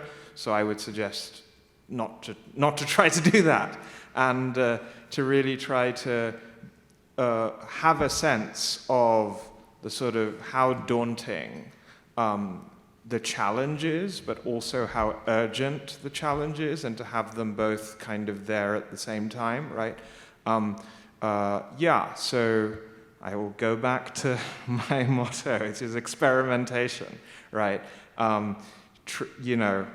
Any kind of foray into the space with a kind of open-minded and experimental sensibility is good. Keep trying and know that there's always a lot more to do. Is I think my motto. Thanks, Amog. ECs? We're all learning together. I think that's the biggest one. Like, there's no right or wrong answer in teaching climate, but making a space that feels safe and where students feel like they can make mistakes and where you feel like you can make mistakes, I think is just super important. I don't think there's a right way to say this is how you should teach climate, because there isn't. It's such a broad issue, and it's, it encompasses so many things. But much like you're saying, yeah, experiment. I, as a student, if a professor came up with something one day and they're like, let's try this out, I would be so for that. So just having a kind heart with yourself and with your students, I think, is a really good way to do it. I love that. Delaney, what about you? So in high school, I built my own climate curriculum for my elementary school. And when I went to teach it, I got a lot of questions and curiosity. And so one thing I had learned was stay curious and be open to kind of critical commentary. And I'd also noticed a lot of students felt a looming sense of anxiety in terms of the ever-presence of environmental degradation. And so trying to have that balance and be really interactive and come up with tangible solutions that you can see outside of the classroom, I think gave students a lot of motivation and hope. And I think kind of sprinkling in hope at the end, like we were saying in the last panel, and kind of having it not wrapped in a bow, but having the education, but then also the practical application of what we're learning. I think sometimes students feel like they're just consuming knowledge, but understanding that there's opportunities to apply it in the real world is really exciting, and students are really excited to engage in the climate. So that's my piece of advice. Thanks. And Pal? Jumping off of that, actually.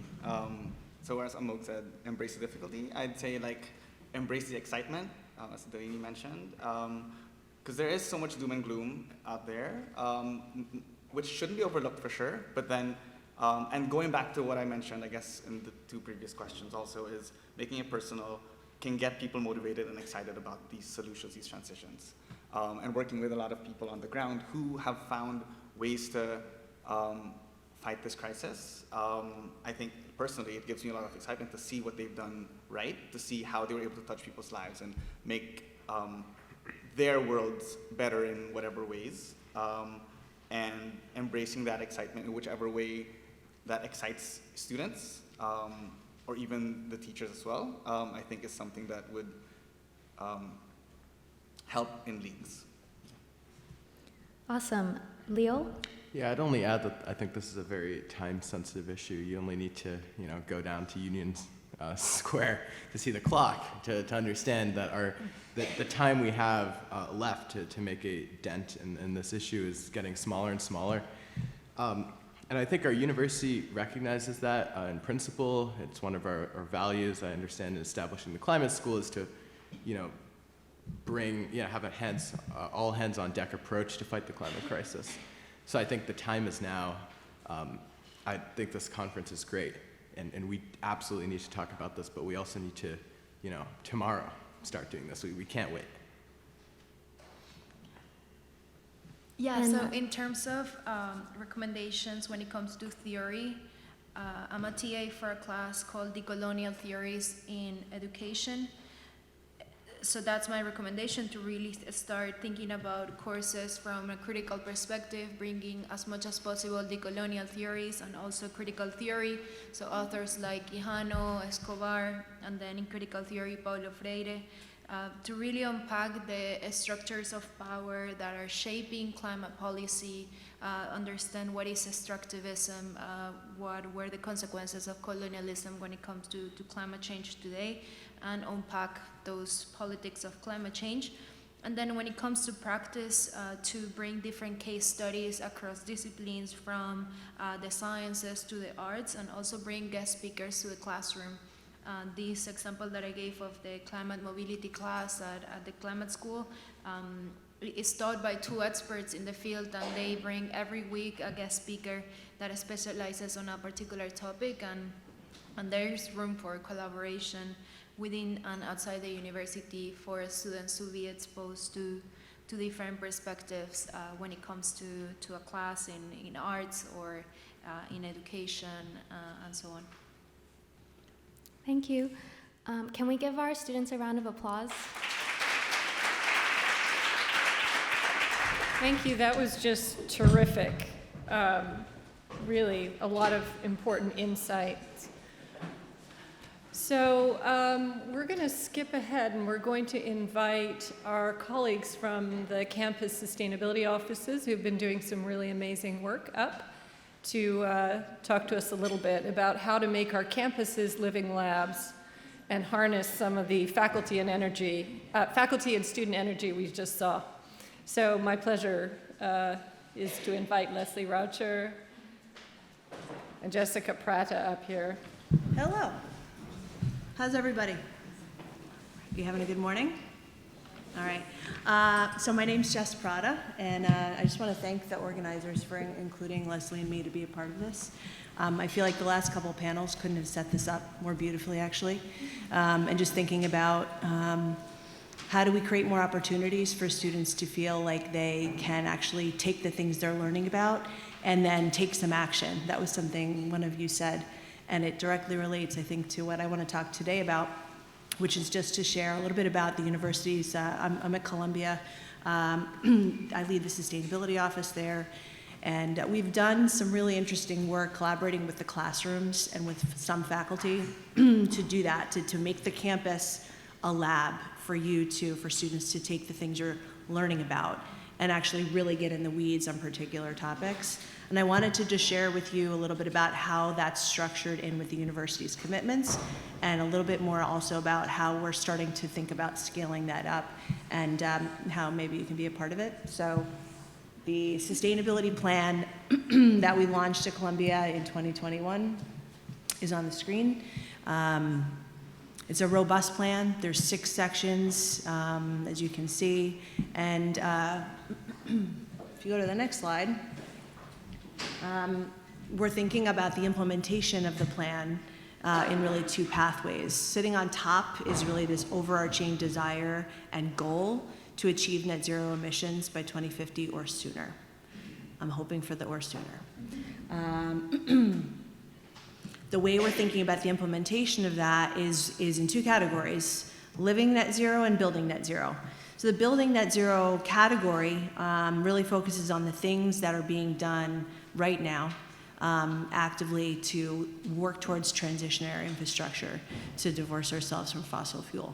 So there's about 3 or 4 actually comprehensive engineering studies that are underway to look at the vast portfolio that Columbia has when it comes to the real estate to electrify. So looking at the central plant, looking at the residential portfolio where some of our faculty and our grad students live, looking at the on-campus housing, those that are connected to and not connected to the central plant, looking at the Manhattanville campus and the central plant there, and there's also robust studies happening and that are already starting to take off at the medical center.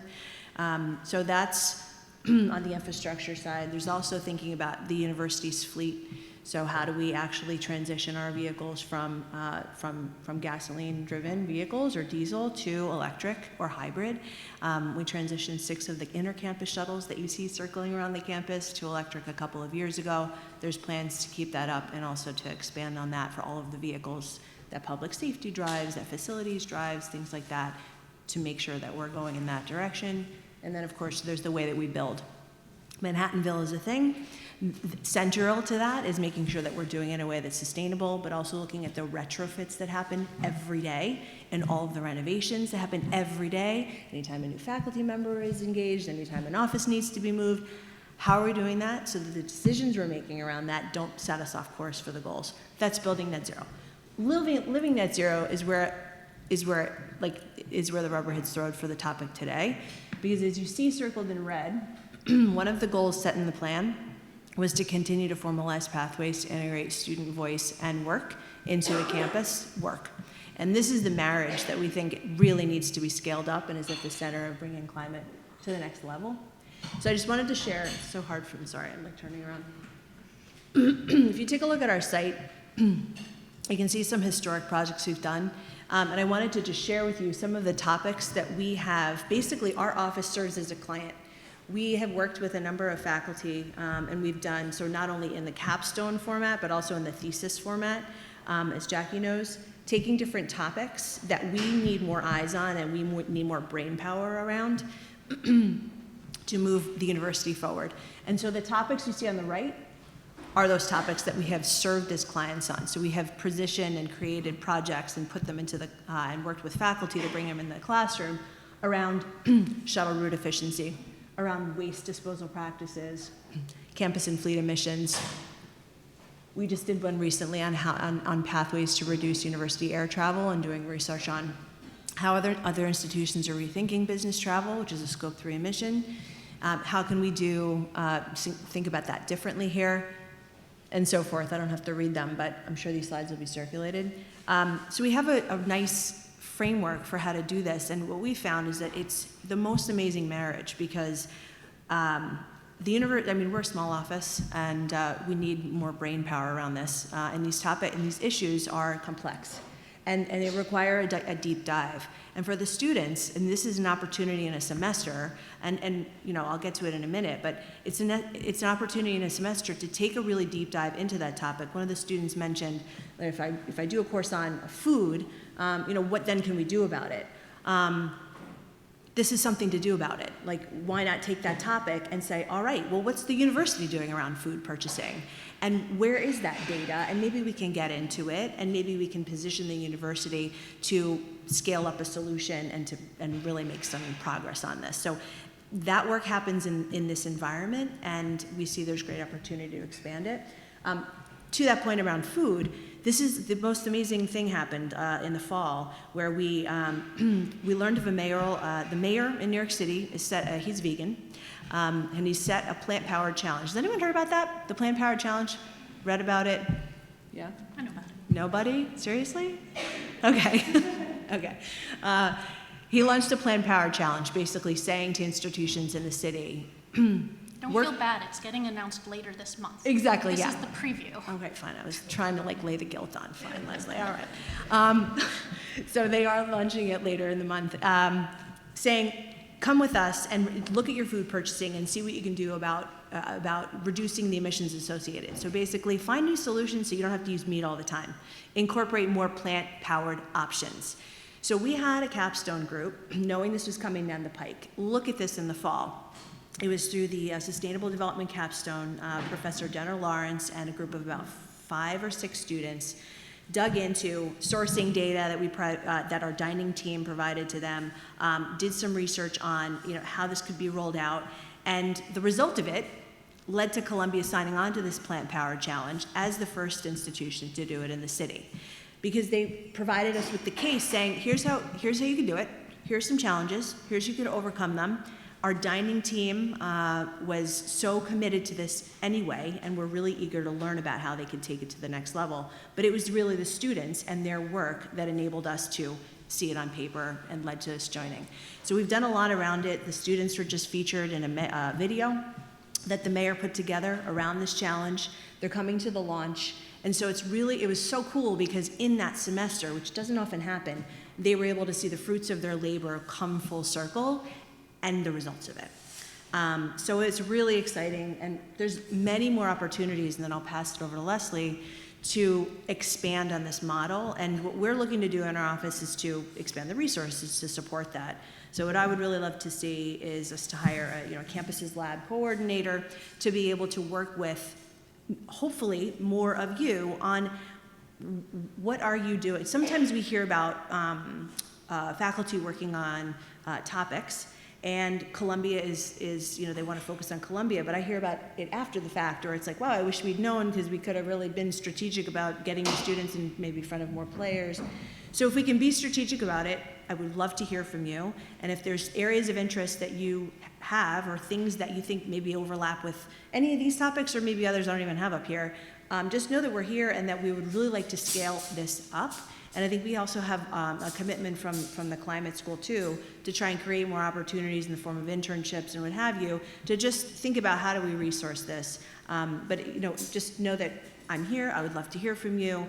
I'm sure I speak for Leslie on that. And this is like sort of a really necessary step. So I think that's my last slide. It is. Thanks.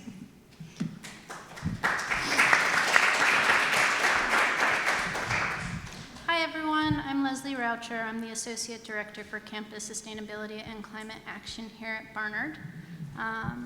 I wanted to start out just by sharing that I know this is a very exciting time for both of our offices. We're finally getting the steam to move things forward, but I do want to acknowledge that there is still so much more to be done.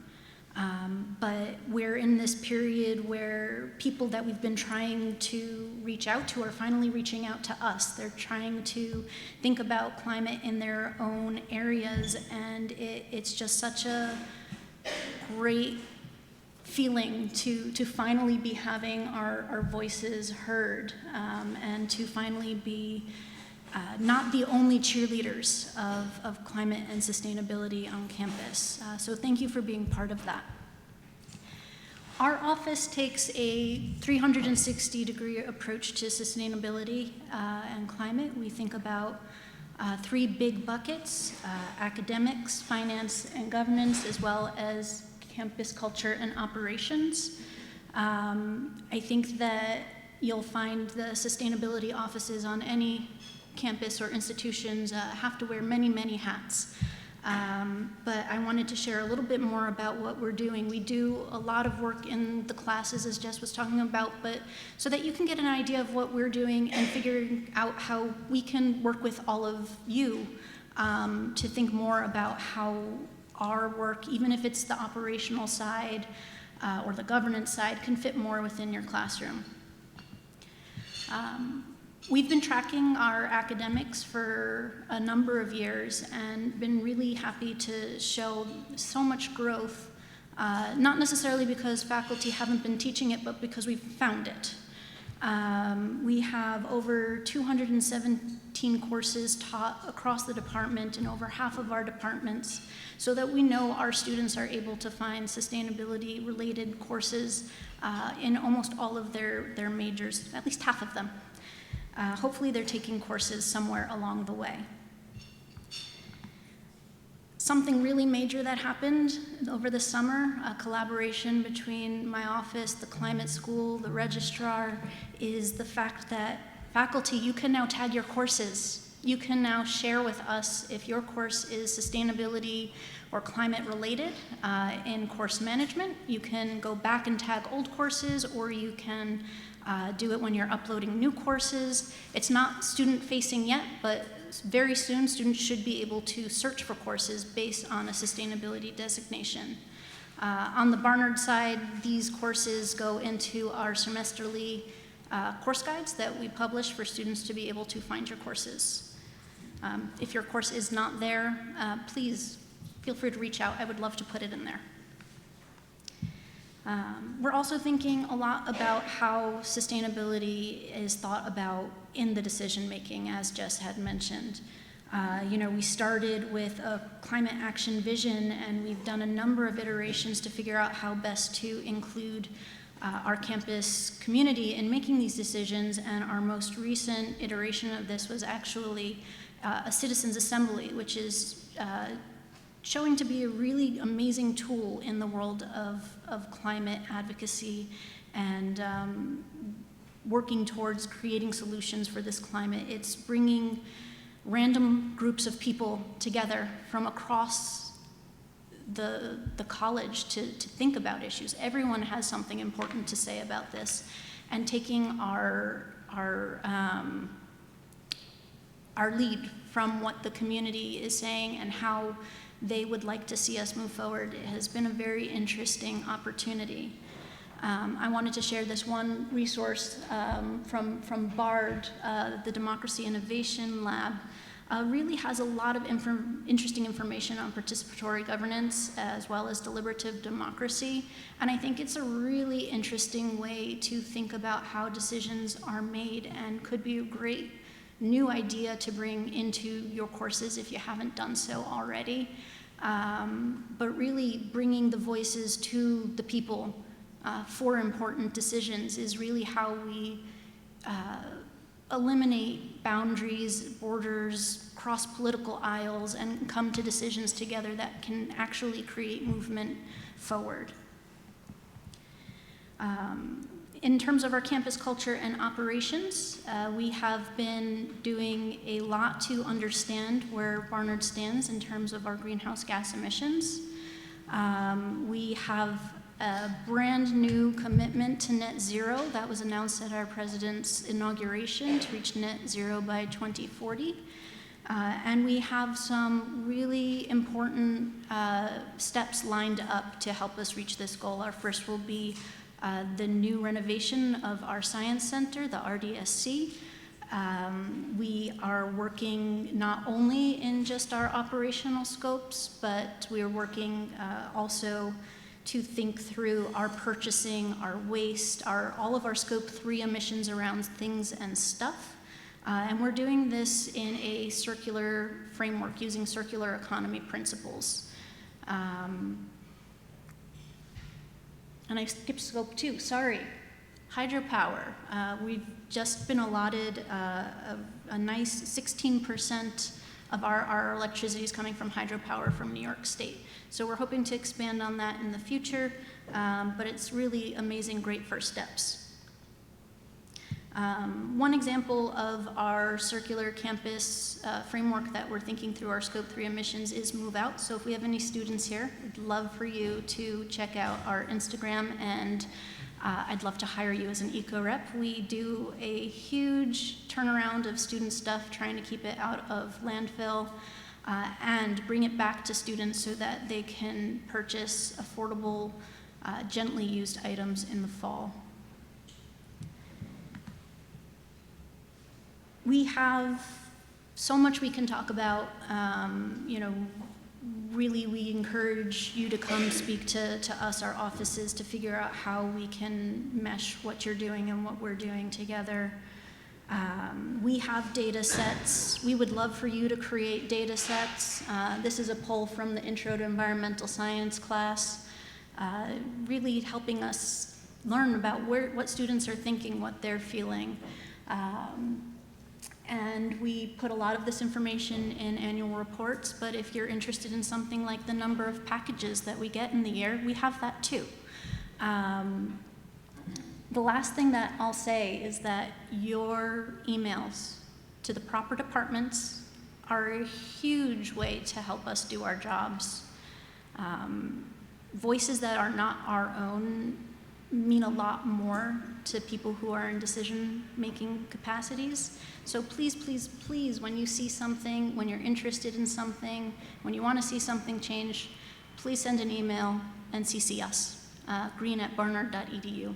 It will really, really help us move forward more timely. So I think that's all from me, and Jackie, yeah. Well, this is fantastic. You can see so many different opportunities to leverage this important work and support it on our own campus. So I think this is really exciting. I know we're a little bit behind time, but I would like to give an opportunity if anyone has a quick question or two. We are going to move into lunch and workshopping.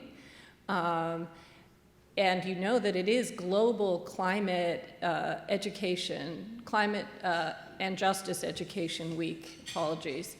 And the idea behind that, it's a global movement, is that educators should think this week, or at any point, as you've heard, how to start thinking about talking about climate and teaching climate in your classes. So we hope that you've come here with problems, ideas, things you want to workshop together, or even just connections people that you can invite to your classes or start some collaborative projects with.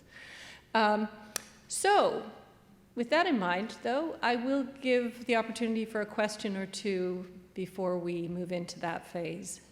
Does anyone have anything for our colleagues here? Okay. All right, I guess we stand between you and lunch and workshopping. Well, then I'll thank my colleagues, and we'll circulate all this information. Wonderful.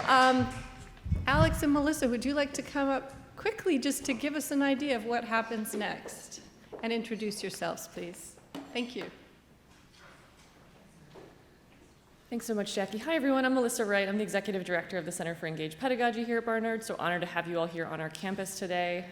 So yes, between you and lunch. So really quickly, as you're grabbing food and coming back to your tables, it seems like you're at pretty nicely distributed tables in terms of people with, like, maybe you know each other, maybe you don't know each other, students, faculty, staff. So it seems like we're in pretty good configurations. But once you find a seat, you can sit with someone you don't know, as I mentioned, students, instructors, and staff, and then introduce yourselves to others at your table. Name, role, department, or major. And then, are you a climate expert, climate curious, or somewhere in between? So people can kind of get a sense as to what you're bringing to the conversation, questions, ideas, solutions. Yeah, Alex, you want to introduce yourself too real quick? Hi, everybody. I'm Alex Pittman, Melissa's colleague in the Center for Engaged Pedagogy, where I'm a senior associate director, and I'm also an instructor in women's gender and sexuality studies. So I think the main thing is that a lot of this workshop is going to happen during lunch, so it's going to be pretty casual and very conversational. So during this whole icebreaker, we do want you all to go get food and get settled in and all that stuff, and then we'll let you know when we're ready to move to the next part.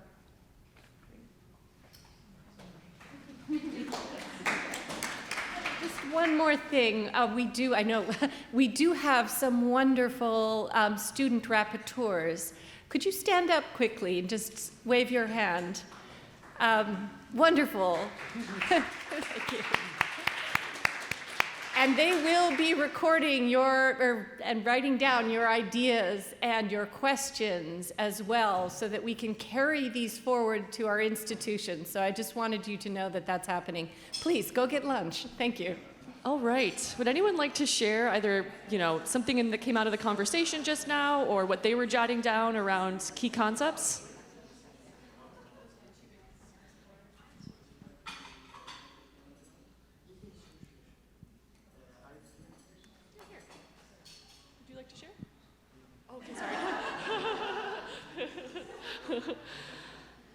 Really excited pedagogue over here.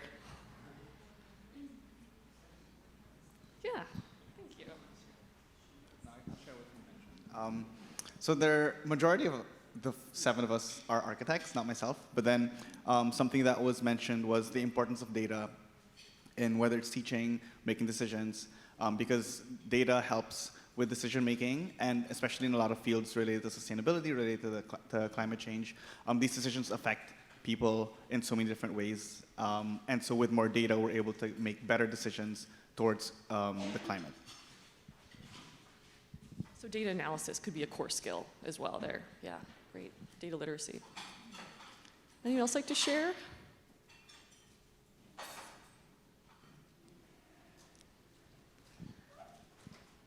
Okay, we're going to keep warming up. So as we think about integrating climate into our course, right, there are some challenges that are pretty well known, right? I think one of them overall is time, right? We have, especially for, certainly for some folks, I think I've heard very much so from a colleague in biology, for example, that they have students who are going on to med school, right? They have to have certain things in the curriculum they have to teach, right? They have certain concepts, certain prerequisites that students really have to know before they go on to upper level classes. So time is definitely a concern. Another barrier is content overload, right? You are teaching something that may not feel at all relevant, right, to sustainability in some obvious way, even though probably there are those kind of tentacles that you could find. But these are, absolutely real challenges, and challenges that we saw kind of crop up, and we had to be creative to think around as we were doing a climate co-teaching series of workshops last year, right? How do we think creatively about where we can find the places in our curricula, in our courses, where we can it can budge a little bit to integrate climate and sustainability. So one concept and one method that I found really powerful for its simplicity is something from Carleton College. It's called a NSF-funded tool called Integrate, capital T.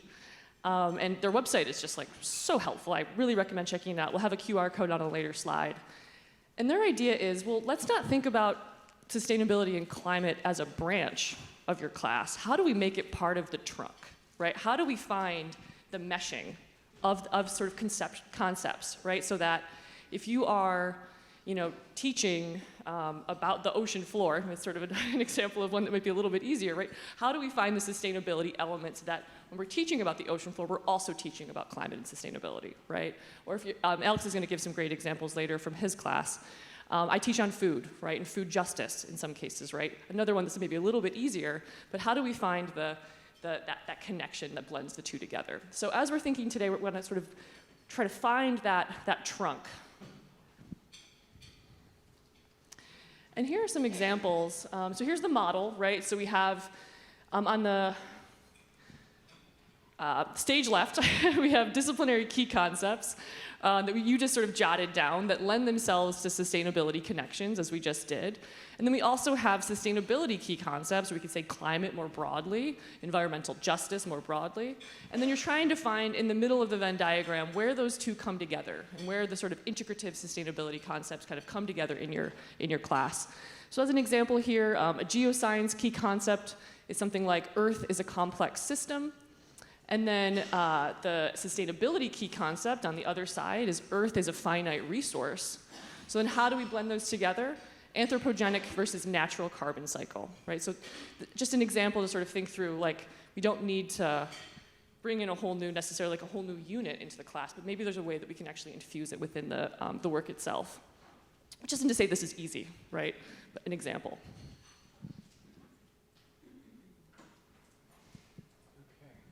So what we want to do is spend a little bit of time thinking about how you might start making sustainability into the trunk of your class. And what we're going to do over the course of the workshop is introduce a series of steps that you can take toward trying to answer that question.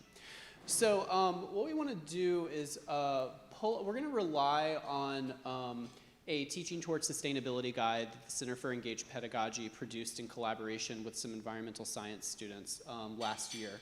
One of the things that they did that was really useful is they actually produced a glossary of key terms within climate research and the practice of sustainability. And so we've just pulled like a couple of these definitions out of here, but you can also, if you feel like these particular concepts are not really doing it for you, you're welcome to actually go to that QR code and scroll down to the bottom of that page, and you'll find the glossary where there are additional terms. But what we want to do is think about the ways that you might be able to connect some of the concepts or practices that you just jotted down a moment ago and connect these over to these other sustainability concepts in that sort of model that Melissa just showed you a moment ago. So there were three that we decided to pull. One of those is this idea of a circular system, or a system that operates without the waste or addition of resources, where all products are reduced, reused, and recycled. We also pulled out systems thinking, which is a holistic approach to understanding the interconnectedness between economic, social, and environmental pillars. And also we pulled out intersectional sustainability, which is an approach that analyzes how social injustices affect sustainability, how they expose hierarchies within sustainability movements and policies, and also centering the relationship between marginalized individuals and communities and the environment. So I didn't actually jot down a concept from a class I'm teaching right now, but I can kind of give you an example of this off the very top of my head. I had mentioned before that I teach in women's gender and sexuality studies. I'm teaching a class right now called Art/Work, Sex Aesthetics and Capitalism. And one of the really big concepts there is racial capitalism, right? Racial capitalism is a kind of theoretical and activist hermeneutic that is concerned with the ways that relations between people and also relations between people and the environment become deactivated and then become rejoined in order to serve the needs of profit. and that racism has been the primary institutional and ideological form that has mediated this process of deactivating and reconnecting people's relations. So for me, like, I'm thinking like, okay, I'm looking at this list, probably intersectional sustainability is a place where I can start mapping some kind of connection there, right? And really start thinking about how I might bring intersectional sustainability into the very trunk of this class that I'm developing, where racial capitalism is already a really central feature of it, right? And so what we want to do is give people time to think about, like, okay, like, what would that connection really look like? Like, what would it look like at the level of the lesson plan? What might it look like at the level of the assignment, or any of those things? So just start trying to draw those connections for yourself between the concept that you just produced and any of these kind of sustainability concepts that we just offered up. I'm wondering if it might be useful to hear, does anybody else have an idea, like off the top of their head, maybe somebody named Sandra Goldmark could provide another example of a way they might go about integrating these? You clack in theater, it's people you put in the audience. Okay, so I have a good example of this. The architecture table might appreciate this one. So I teach design classes, primarily set design, and obviously circularity and the circular economy is a big sustainability concept that I'm very interested in. And a major trunk of all my classes is building models, sketching, rendering, but especially physical three-dimensional models that we build. And so I remember a few years ago, yes, incorporating conceptual teaching around circular economy, but also like just to think about those different levels, like getting down to the lesson plan, and in my classes, the physical action the students are going to be doing. I started finding ways to create model-making assignments. For example, there was one very simple one, but I think it illustrates it, where instead of just designing your model and pulling the materials from whatever, Janoff's in the design room closet or anywhere in the world, and then throwing it in the trash when you're done, we design a project, and then you literally hand your model to the person on the left, and you design a second project, and you are only able to use the materials that are in that first box that you were given. So it was a very practical and simple way to experiment and do an exercise in finite resources, in zero waste design, and in really circular thinking in a very practical, hands-on way. Thank you very much, Sandra. Okay, so I think, can we go another slide? Yeah, so we're gonna give you a fair amount of time to actually talk through this as a group at your table. Again, thinking about James Ingalls' point around, James or Richard? James Ingalls' point about thinking about co-mentorship. So producing this conversation between students, faculty, and staff, and thinking about education. Talk through just initially how you can go about imagining connecting some concept that you wrote down earlier to a kind of sustainability concept of your choice. All right?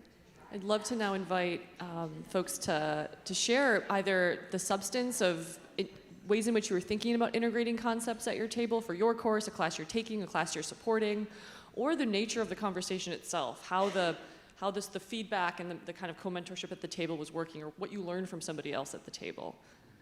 All of these things are up for discussion. Who would like to get us started?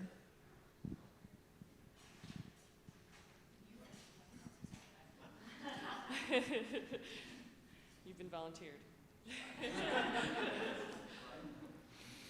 Hi, I'm Lauren Wesley. I started a few months ago working at Columbia Business School in the Tamer Center for Social Enterprise. And I was posing to my colleagues. Professor Bruce Usher and I have been having conversations with the core MBA faculty members about integrating climate change into their curriculum. It started about a year ago, and very much in the branches. And so we've started to have some of the trunk conversations. I put that out to my colleagues and got some really interesting ideas. We did not use the terms too much, but I think just talking with them, I kind of learned how we could potentially, with some of the faculty members in the core, start, think about the key concepts and what they already understand to be true about business, about profits, about capitalism, and potentially take a step back and actually ask the students to maybe more broadly define some of those concepts, maybe think about capital as things other than just money and what other types of capital we're thinking about. We thought about how to potentially think about the ideas of natural resources, really how we could think about this central concept of making money and competing to win, and again, kind of broaden some of those definitions around what does it mean to be successful as a business, how do you think about short-term success, how do you think about long-term success, what will you need to build those types of things, how do you think about investing in the future. So anyway, lots of great ideas to take back. I think they helped me think about how to get some of these concepts in the trunk. Yeah, that's amazing. I love the idea of also kind of like deconstructing what some of these terms that maybe we take for granted, right, in any curriculum, right, what that might mean from a climate angle. Who else would like to share? I'm going to ask for 2 more, so don't make me wait.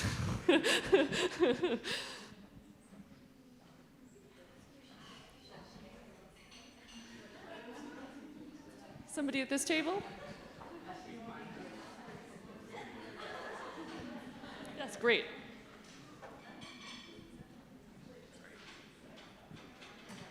Yeah, so our table was talking pretty broadly about teaching climate change and teaching sustainability, and a lot of, I think, what we came down to was starting with the students' or learners' lived experiences, so learning what those mean, how they impact their views on sustainability and on climate change, and then going from there. So meeting the students where they're at, talking about their lived experience, and then transforming that into living their experiences, and so how do they then live out these things. And so a lot of what we were talking about was very interactive lessons. First we were talking about how do you build a syllabus that makes students want to take your class? How do you get them in the door? A lot of that was about, if you can, field trips or guest speakers, etc. And then making the class very tangible, tying it to real life, on the ground speakers, professionals working in those experiences, projects, etc. So giving some of that power over to the students to kind of hands-on do projects that they can bring into their real lives and careers. Great, I love that you're thinking about form, right, and what forms this might take, some of the conceptual work that we, the skills and the concepts that we're teaching. Wonderful. Right. One more opening for sharing. Oh, sorry. Great, yay. Okay, so we were talking about each of us about their discipline and how they connect some of these concepts to the courses their job or the courses they are teaching. And Almudena and me, we are starting to teach me next fall, and she probably in the future a language course, a Spanish language course on topics of climate and climate discourse. So, but language in the basic program, which means language has been traditionally taught as from an instrumental perspective. So we are, a question that drives us is how do we teach Spanish related to topics of climate and climate discourse, considering that Spanish itself is a colonial language. And we know that colonial and neocolonial processes are very responsible of climate change, right? So this is something that we need to remember all the time, and we are thinking of changing, we're talking about changing paradigms, and we also need to change the paradigm and the epistemology of how do we teach languages. Not languages as science or as a structure, but related to the systems thinking and the intersectional sustainability, teaching languages as connected to social, political, ideological, environmental factors, which seems obvious, but normally it isn't in language classrooms. So for example, to answer this specific question, how do we teach Spanish without erasing that Spanish has that history? So it's teaching Spanish. I mean, of course, the students want to leave the class speaking and communicating in Spanish, right? But teaching Spanish, embracing the other languages that language is in contact to in Latin America, right? Teaching from not a monolithic, monocultural imperative, and embracing bilingualism and embracing not only other varieties of Spanish, but again, right, other languages that are in contact to that, and this extrapolates to those other voices and discourses as regards climate that need to be heard and that need to be included. I think this is a kind of summary. These were all wonderful, wonderful conversations, and I'm so glad that, thank you so much. I love this idea of language, right? Because that is exactly the sort of the way in which we can communicate with one another, and there's so much that is like sort of boxed in and sort of, that gets sort of implied, right, when we don't interrogate it, so that's wonderful. Thank you all so much. Okay, sorry. Wonderful. Okay, so we now want to, and it seems like this table had already done a little bit of thinking about the forms of the pedagogy, right? So like the activities, the ways in which you might sort of mobilize this in your classroom, but we'd like to give you another few minutes to think about how would you take that next step, right? So you have maybe in business, right, you're thinking about how to bring together, you know, sort of concepts that we take for granted maybe in sort of capitalist discourse, and then sort of integrate that with another concept. What would that look like in the classroom, right? So what are some of the mechanisms of delivering the content or engaging students? And I think the student panel had some really exciting ideas for ways that we could think about teaching climate, right? That include things like healing, that have places for resilience building, places for reflection and thinking about hope. So what are some of the things we might do in the classroom, an activity that we might design tomorrow, next week, right, for bringing some of this back into our classes? So we'll give you another few minutes to sort of think through, either privately or together, this question. Melissa and I have really appreciated in doing this workshop is the chance to hear in more detail some of what you all have talked about. So we have just a couple minutes left. And we'd love to know if there's an example from maybe one or two examples of places where people found they were able to make something really concrete in terms of what they were going to introduce into their class or what they might be able to integrate into their class.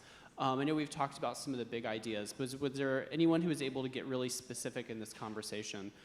We would really love to hear about it because it's been such a pleasure to hear you all talk about these things yourselves. So I see some pointing. I see... Yeah, somebody's got an example. I saw pointing at you. Yeah. Yeah. I'll tell about the story of how I taught urban legislation in a very small university in the countryside of Brazil.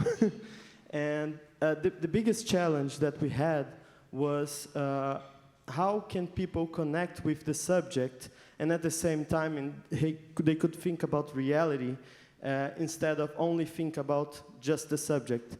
So my experience was through thinking the city as a board game and gamify the process and thinking about how the layers of the city, they have different rules that apply for these places.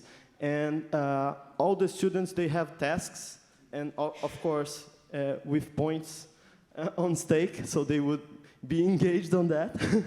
And at the end, they have like this huge board game of the city, and they have challenges to accomplish this. And the experience was quite interesting because people were really engaged into that, and they could relate because it was their own city. In case Paraíba do Sul in the countryside of Rio. But yeah, that's an experience. So I think it's about how can we connect to them.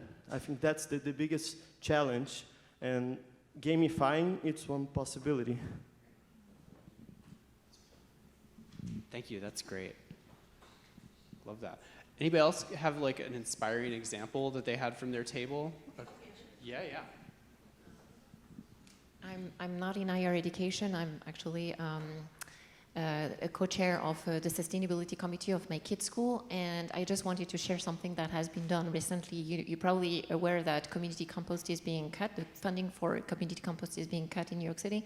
And so in my kids' school, what they've done is that they try to integrate something around community compost in different classes. And so in literature, they wrote statements that the kids delivered to their council member, trying to protest against the loss of funding. And then in art class, they made signs that they used to rally on the streets of the Upper West Side.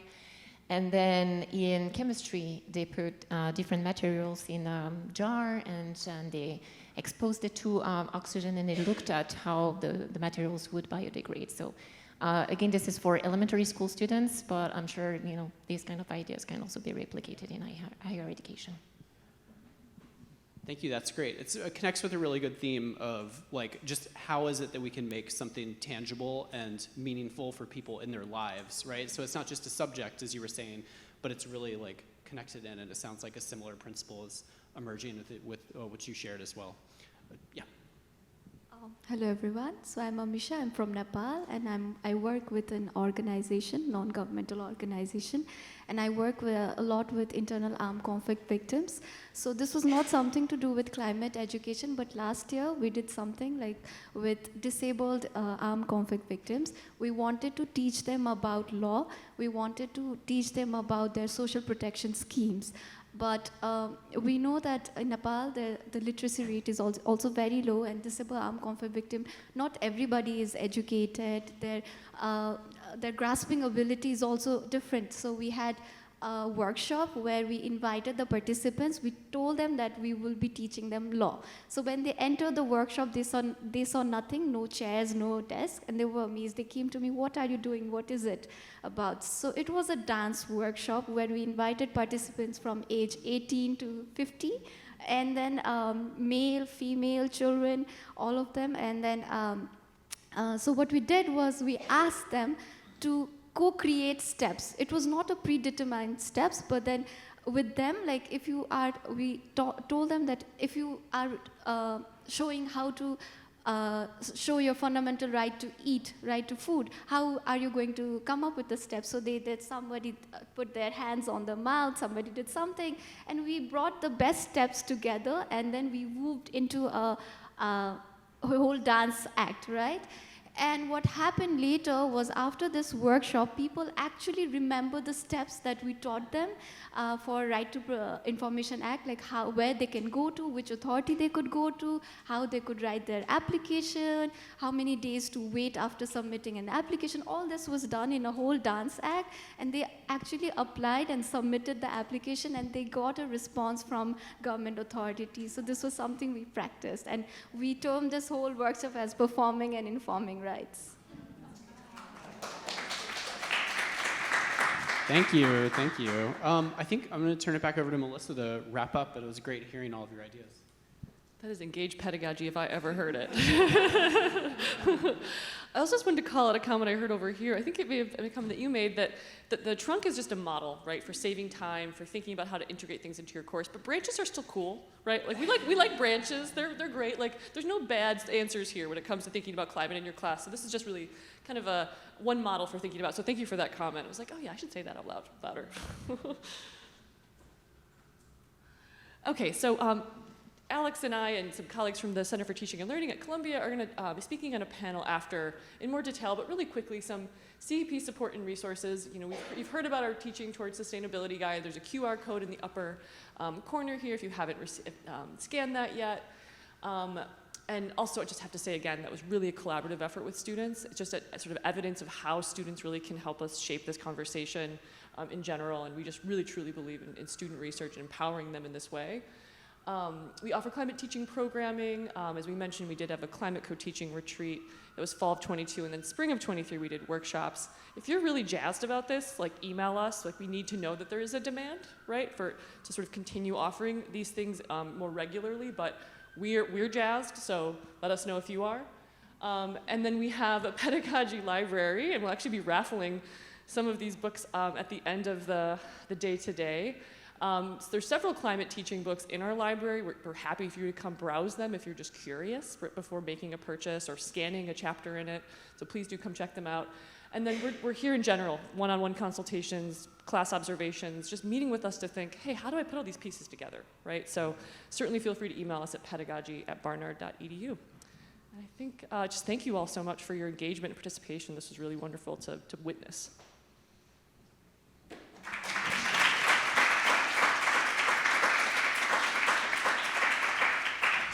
Hi again. No, you're good.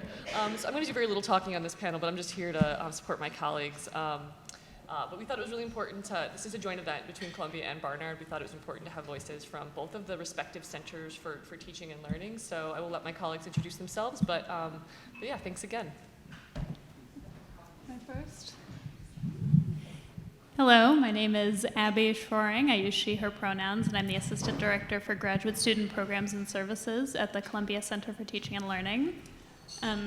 Should we go down the line? Maybe we can go down the line. Okay. I'm Susanna Clough. I'm also at the Center for Teaching and Learning, supporting faculty in their pedagogical practices. And I introduced myself last time, but just to remind you, I'm Alex Pittman from the Center for Engaged Pedagogy here at Barnard. So we'll go.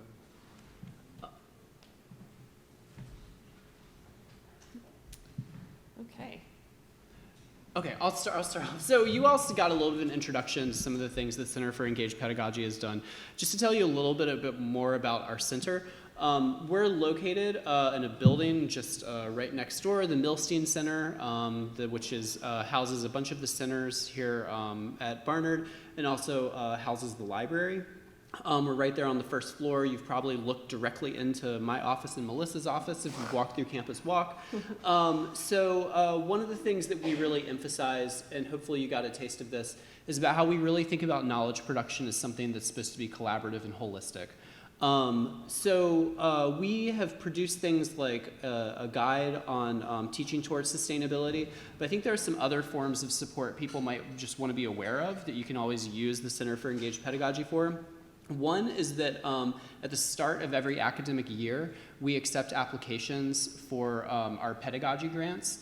These award up to $1,000, and it also provides some administrative support to faculty members who are working on some kind of pedagogical innovation that feels like it crosses with some of our values of thinking holistically, collaboratively, and experimentally about teaching and learning. We really kind of try to encourage people to do kind of cross-disciplinary work within those projects. So for a lot of people who are thinking about the ways that climate necessarily involves all disciplines, this is a really great opportunity to get actual money to put towards some kind of project that you're working on. We also provide a lot of support for workshops and retreats that faculty are interested in. I know a couple people are here who participated in a climate co-teaching retreat that we put together, where we went up to the Lamont Doherty campus and had a day-long gathering of faculty who were thinking about how they would actually go about co-designing classes or creating integrated or connected classes that were taking up questions of climate disruption. The way that we do that is we help with the logistical parts of that, like figuring out where exactly the workshop is going to happen, all of those kinds of detailed things. But we also do a lot of the research and the facilitation of the actual workshop itself and the way that it's designed. So that is always done in dialogue with faculty. So we're really interested in hearing about what people's projects are specifically and what we can do to make it actually easier for you to do that. And finally, another big area of support, and I think in a lot of ways, sometimes it's the less visible, but in a lot of ways, some of the most valuable support we offer is the consultations and observations we do, which can happen one-on-one or it can happen in groups. So in the last workshop, you all were talking about ways that you could imagine connecting some of the concepts from your disciplines or from your areas to particular sustainability and climate concepts. If you feel like you're still working that out or you feel like it might cause like interruptions in other parts of your class, things like consultations are just a great place where we can sit down with you and kind of look at your learning objectives, look at your assignments, look at all your assessments, all of those things. Really take a holistic picture of your course into account and help you think about what exactly does this look like, right? So I think those are the ones we really wanted to highlight that are in addition to the workshop that we just offered. So pass it over to you all. So I will just share a little bit of the ways that we support faculty at the Columbia Center for Teaching and Learning. One of the main areas is around course design or course redesign. So if you have innovative ideas or things that you would like to change in your courses and or partner with students, we are happy to work with you on this. We have a bunch of on-demand resources as well as what Alex mentioned. We offer a lot of consultations, teaching observations, general pedagogical support. So if you are interested in trying something new in your teaching and or building in inclusive teaching practices, we are here to support that. Also, I'll just note that the Office of the Provost does offer teaching and learning grants. These are wonderful ways in which you and or your department can be thinking about ways that maybe you want to update your curricula, right, to infuse climate-based teaching. Or if you want to start small with a module, the Office of the Provost provides the funds. The funds can be used to support a graduate student or undergraduate student to partner with you on the development of those projects. And the Center for Teaching and Learning will work with you to help project manage, to think about the assessment of student learning, and other ways that we can support you in that innovative teaching.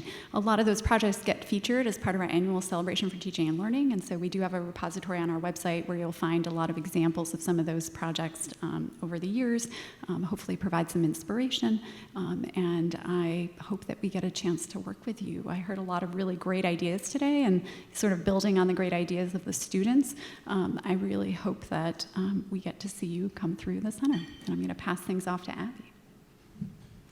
Thank you.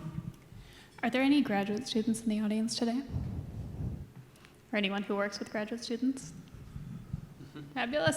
Well, I'm going to talk about the support that we have for graduate student instructors. A few main things. The big sort of capstone certificate program that we have is the Teaching Development Program. This is a teaching certification program that trains graduate students to use evidence-based pedagogical strategies in their courses.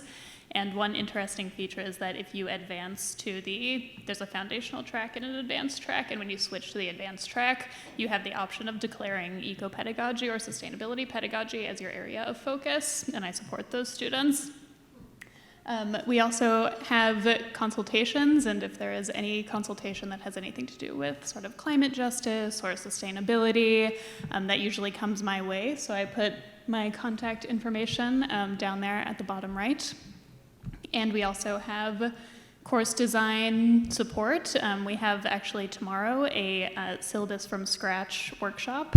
So that is what it sounds like. You can come in and design a syllabus all in one session. So if any graduate students in the audience are like, I have an idea for a class that I want to design, you can do it tomorrow if you would like. That's in Butler Library. And we also offer a more in-depth, intensive, innovative course design seminar, usually in the fall semesters.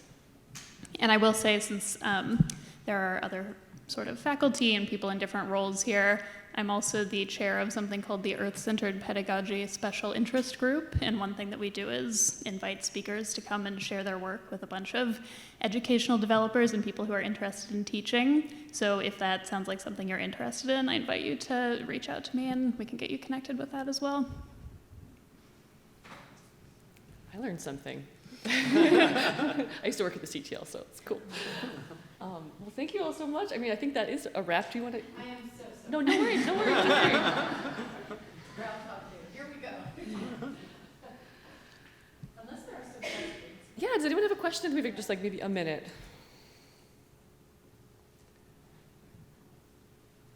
Is it raffle time? Yeah, I think it is. I think it's raffle time. Thank you so much, and I apologize.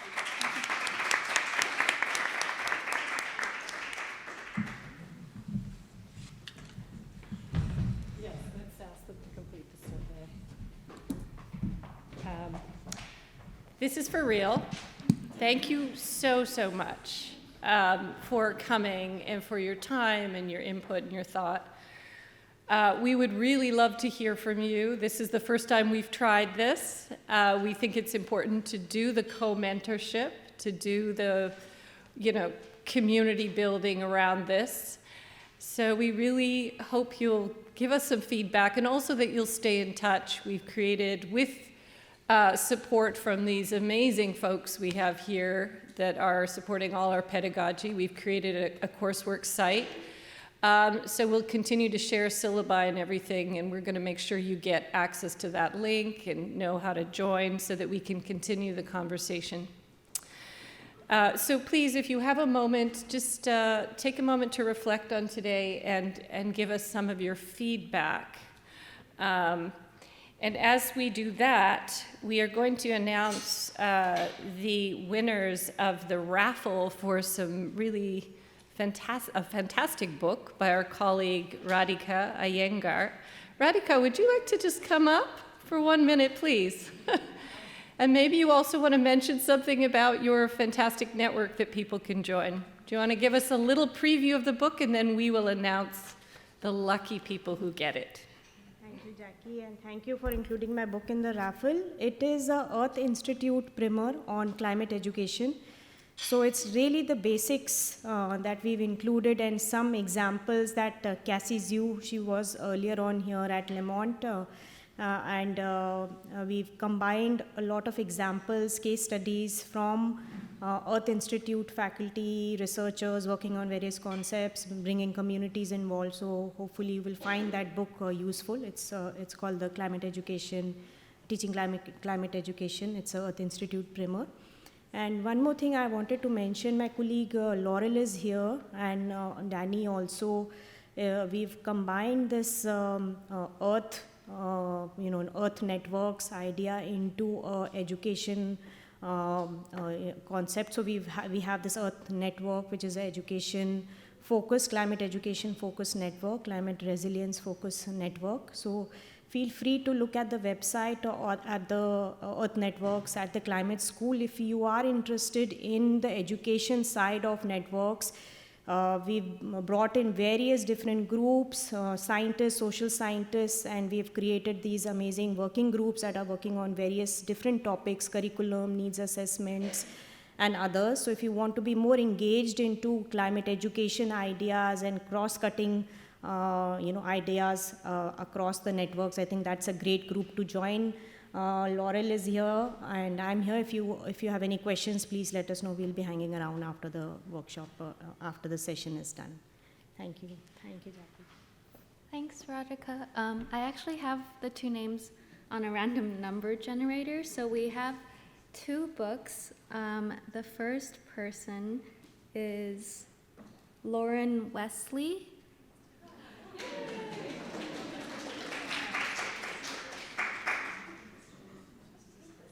And our second winner is Eve Dauber.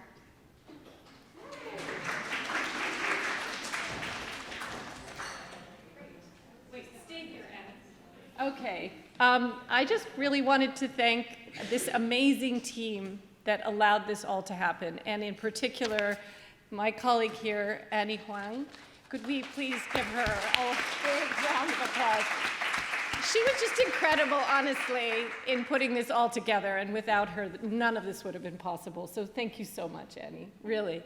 And thank you also to my colleague, Natalie Anwer Kuraneri. Natalie, you want to stand up? Huge supporter, thank you so much. Thank you. And of course, Sandra Goldmark and her team. Yes, and everyone else who was involved, Alex, Melissa, the team you saw here, just everyone, thank you so, so much. This was truly co-produced, and we were co-mentors to each other, and we hope you will all now join us. And let's stay in touch. Let's make this thing happen. Thank you.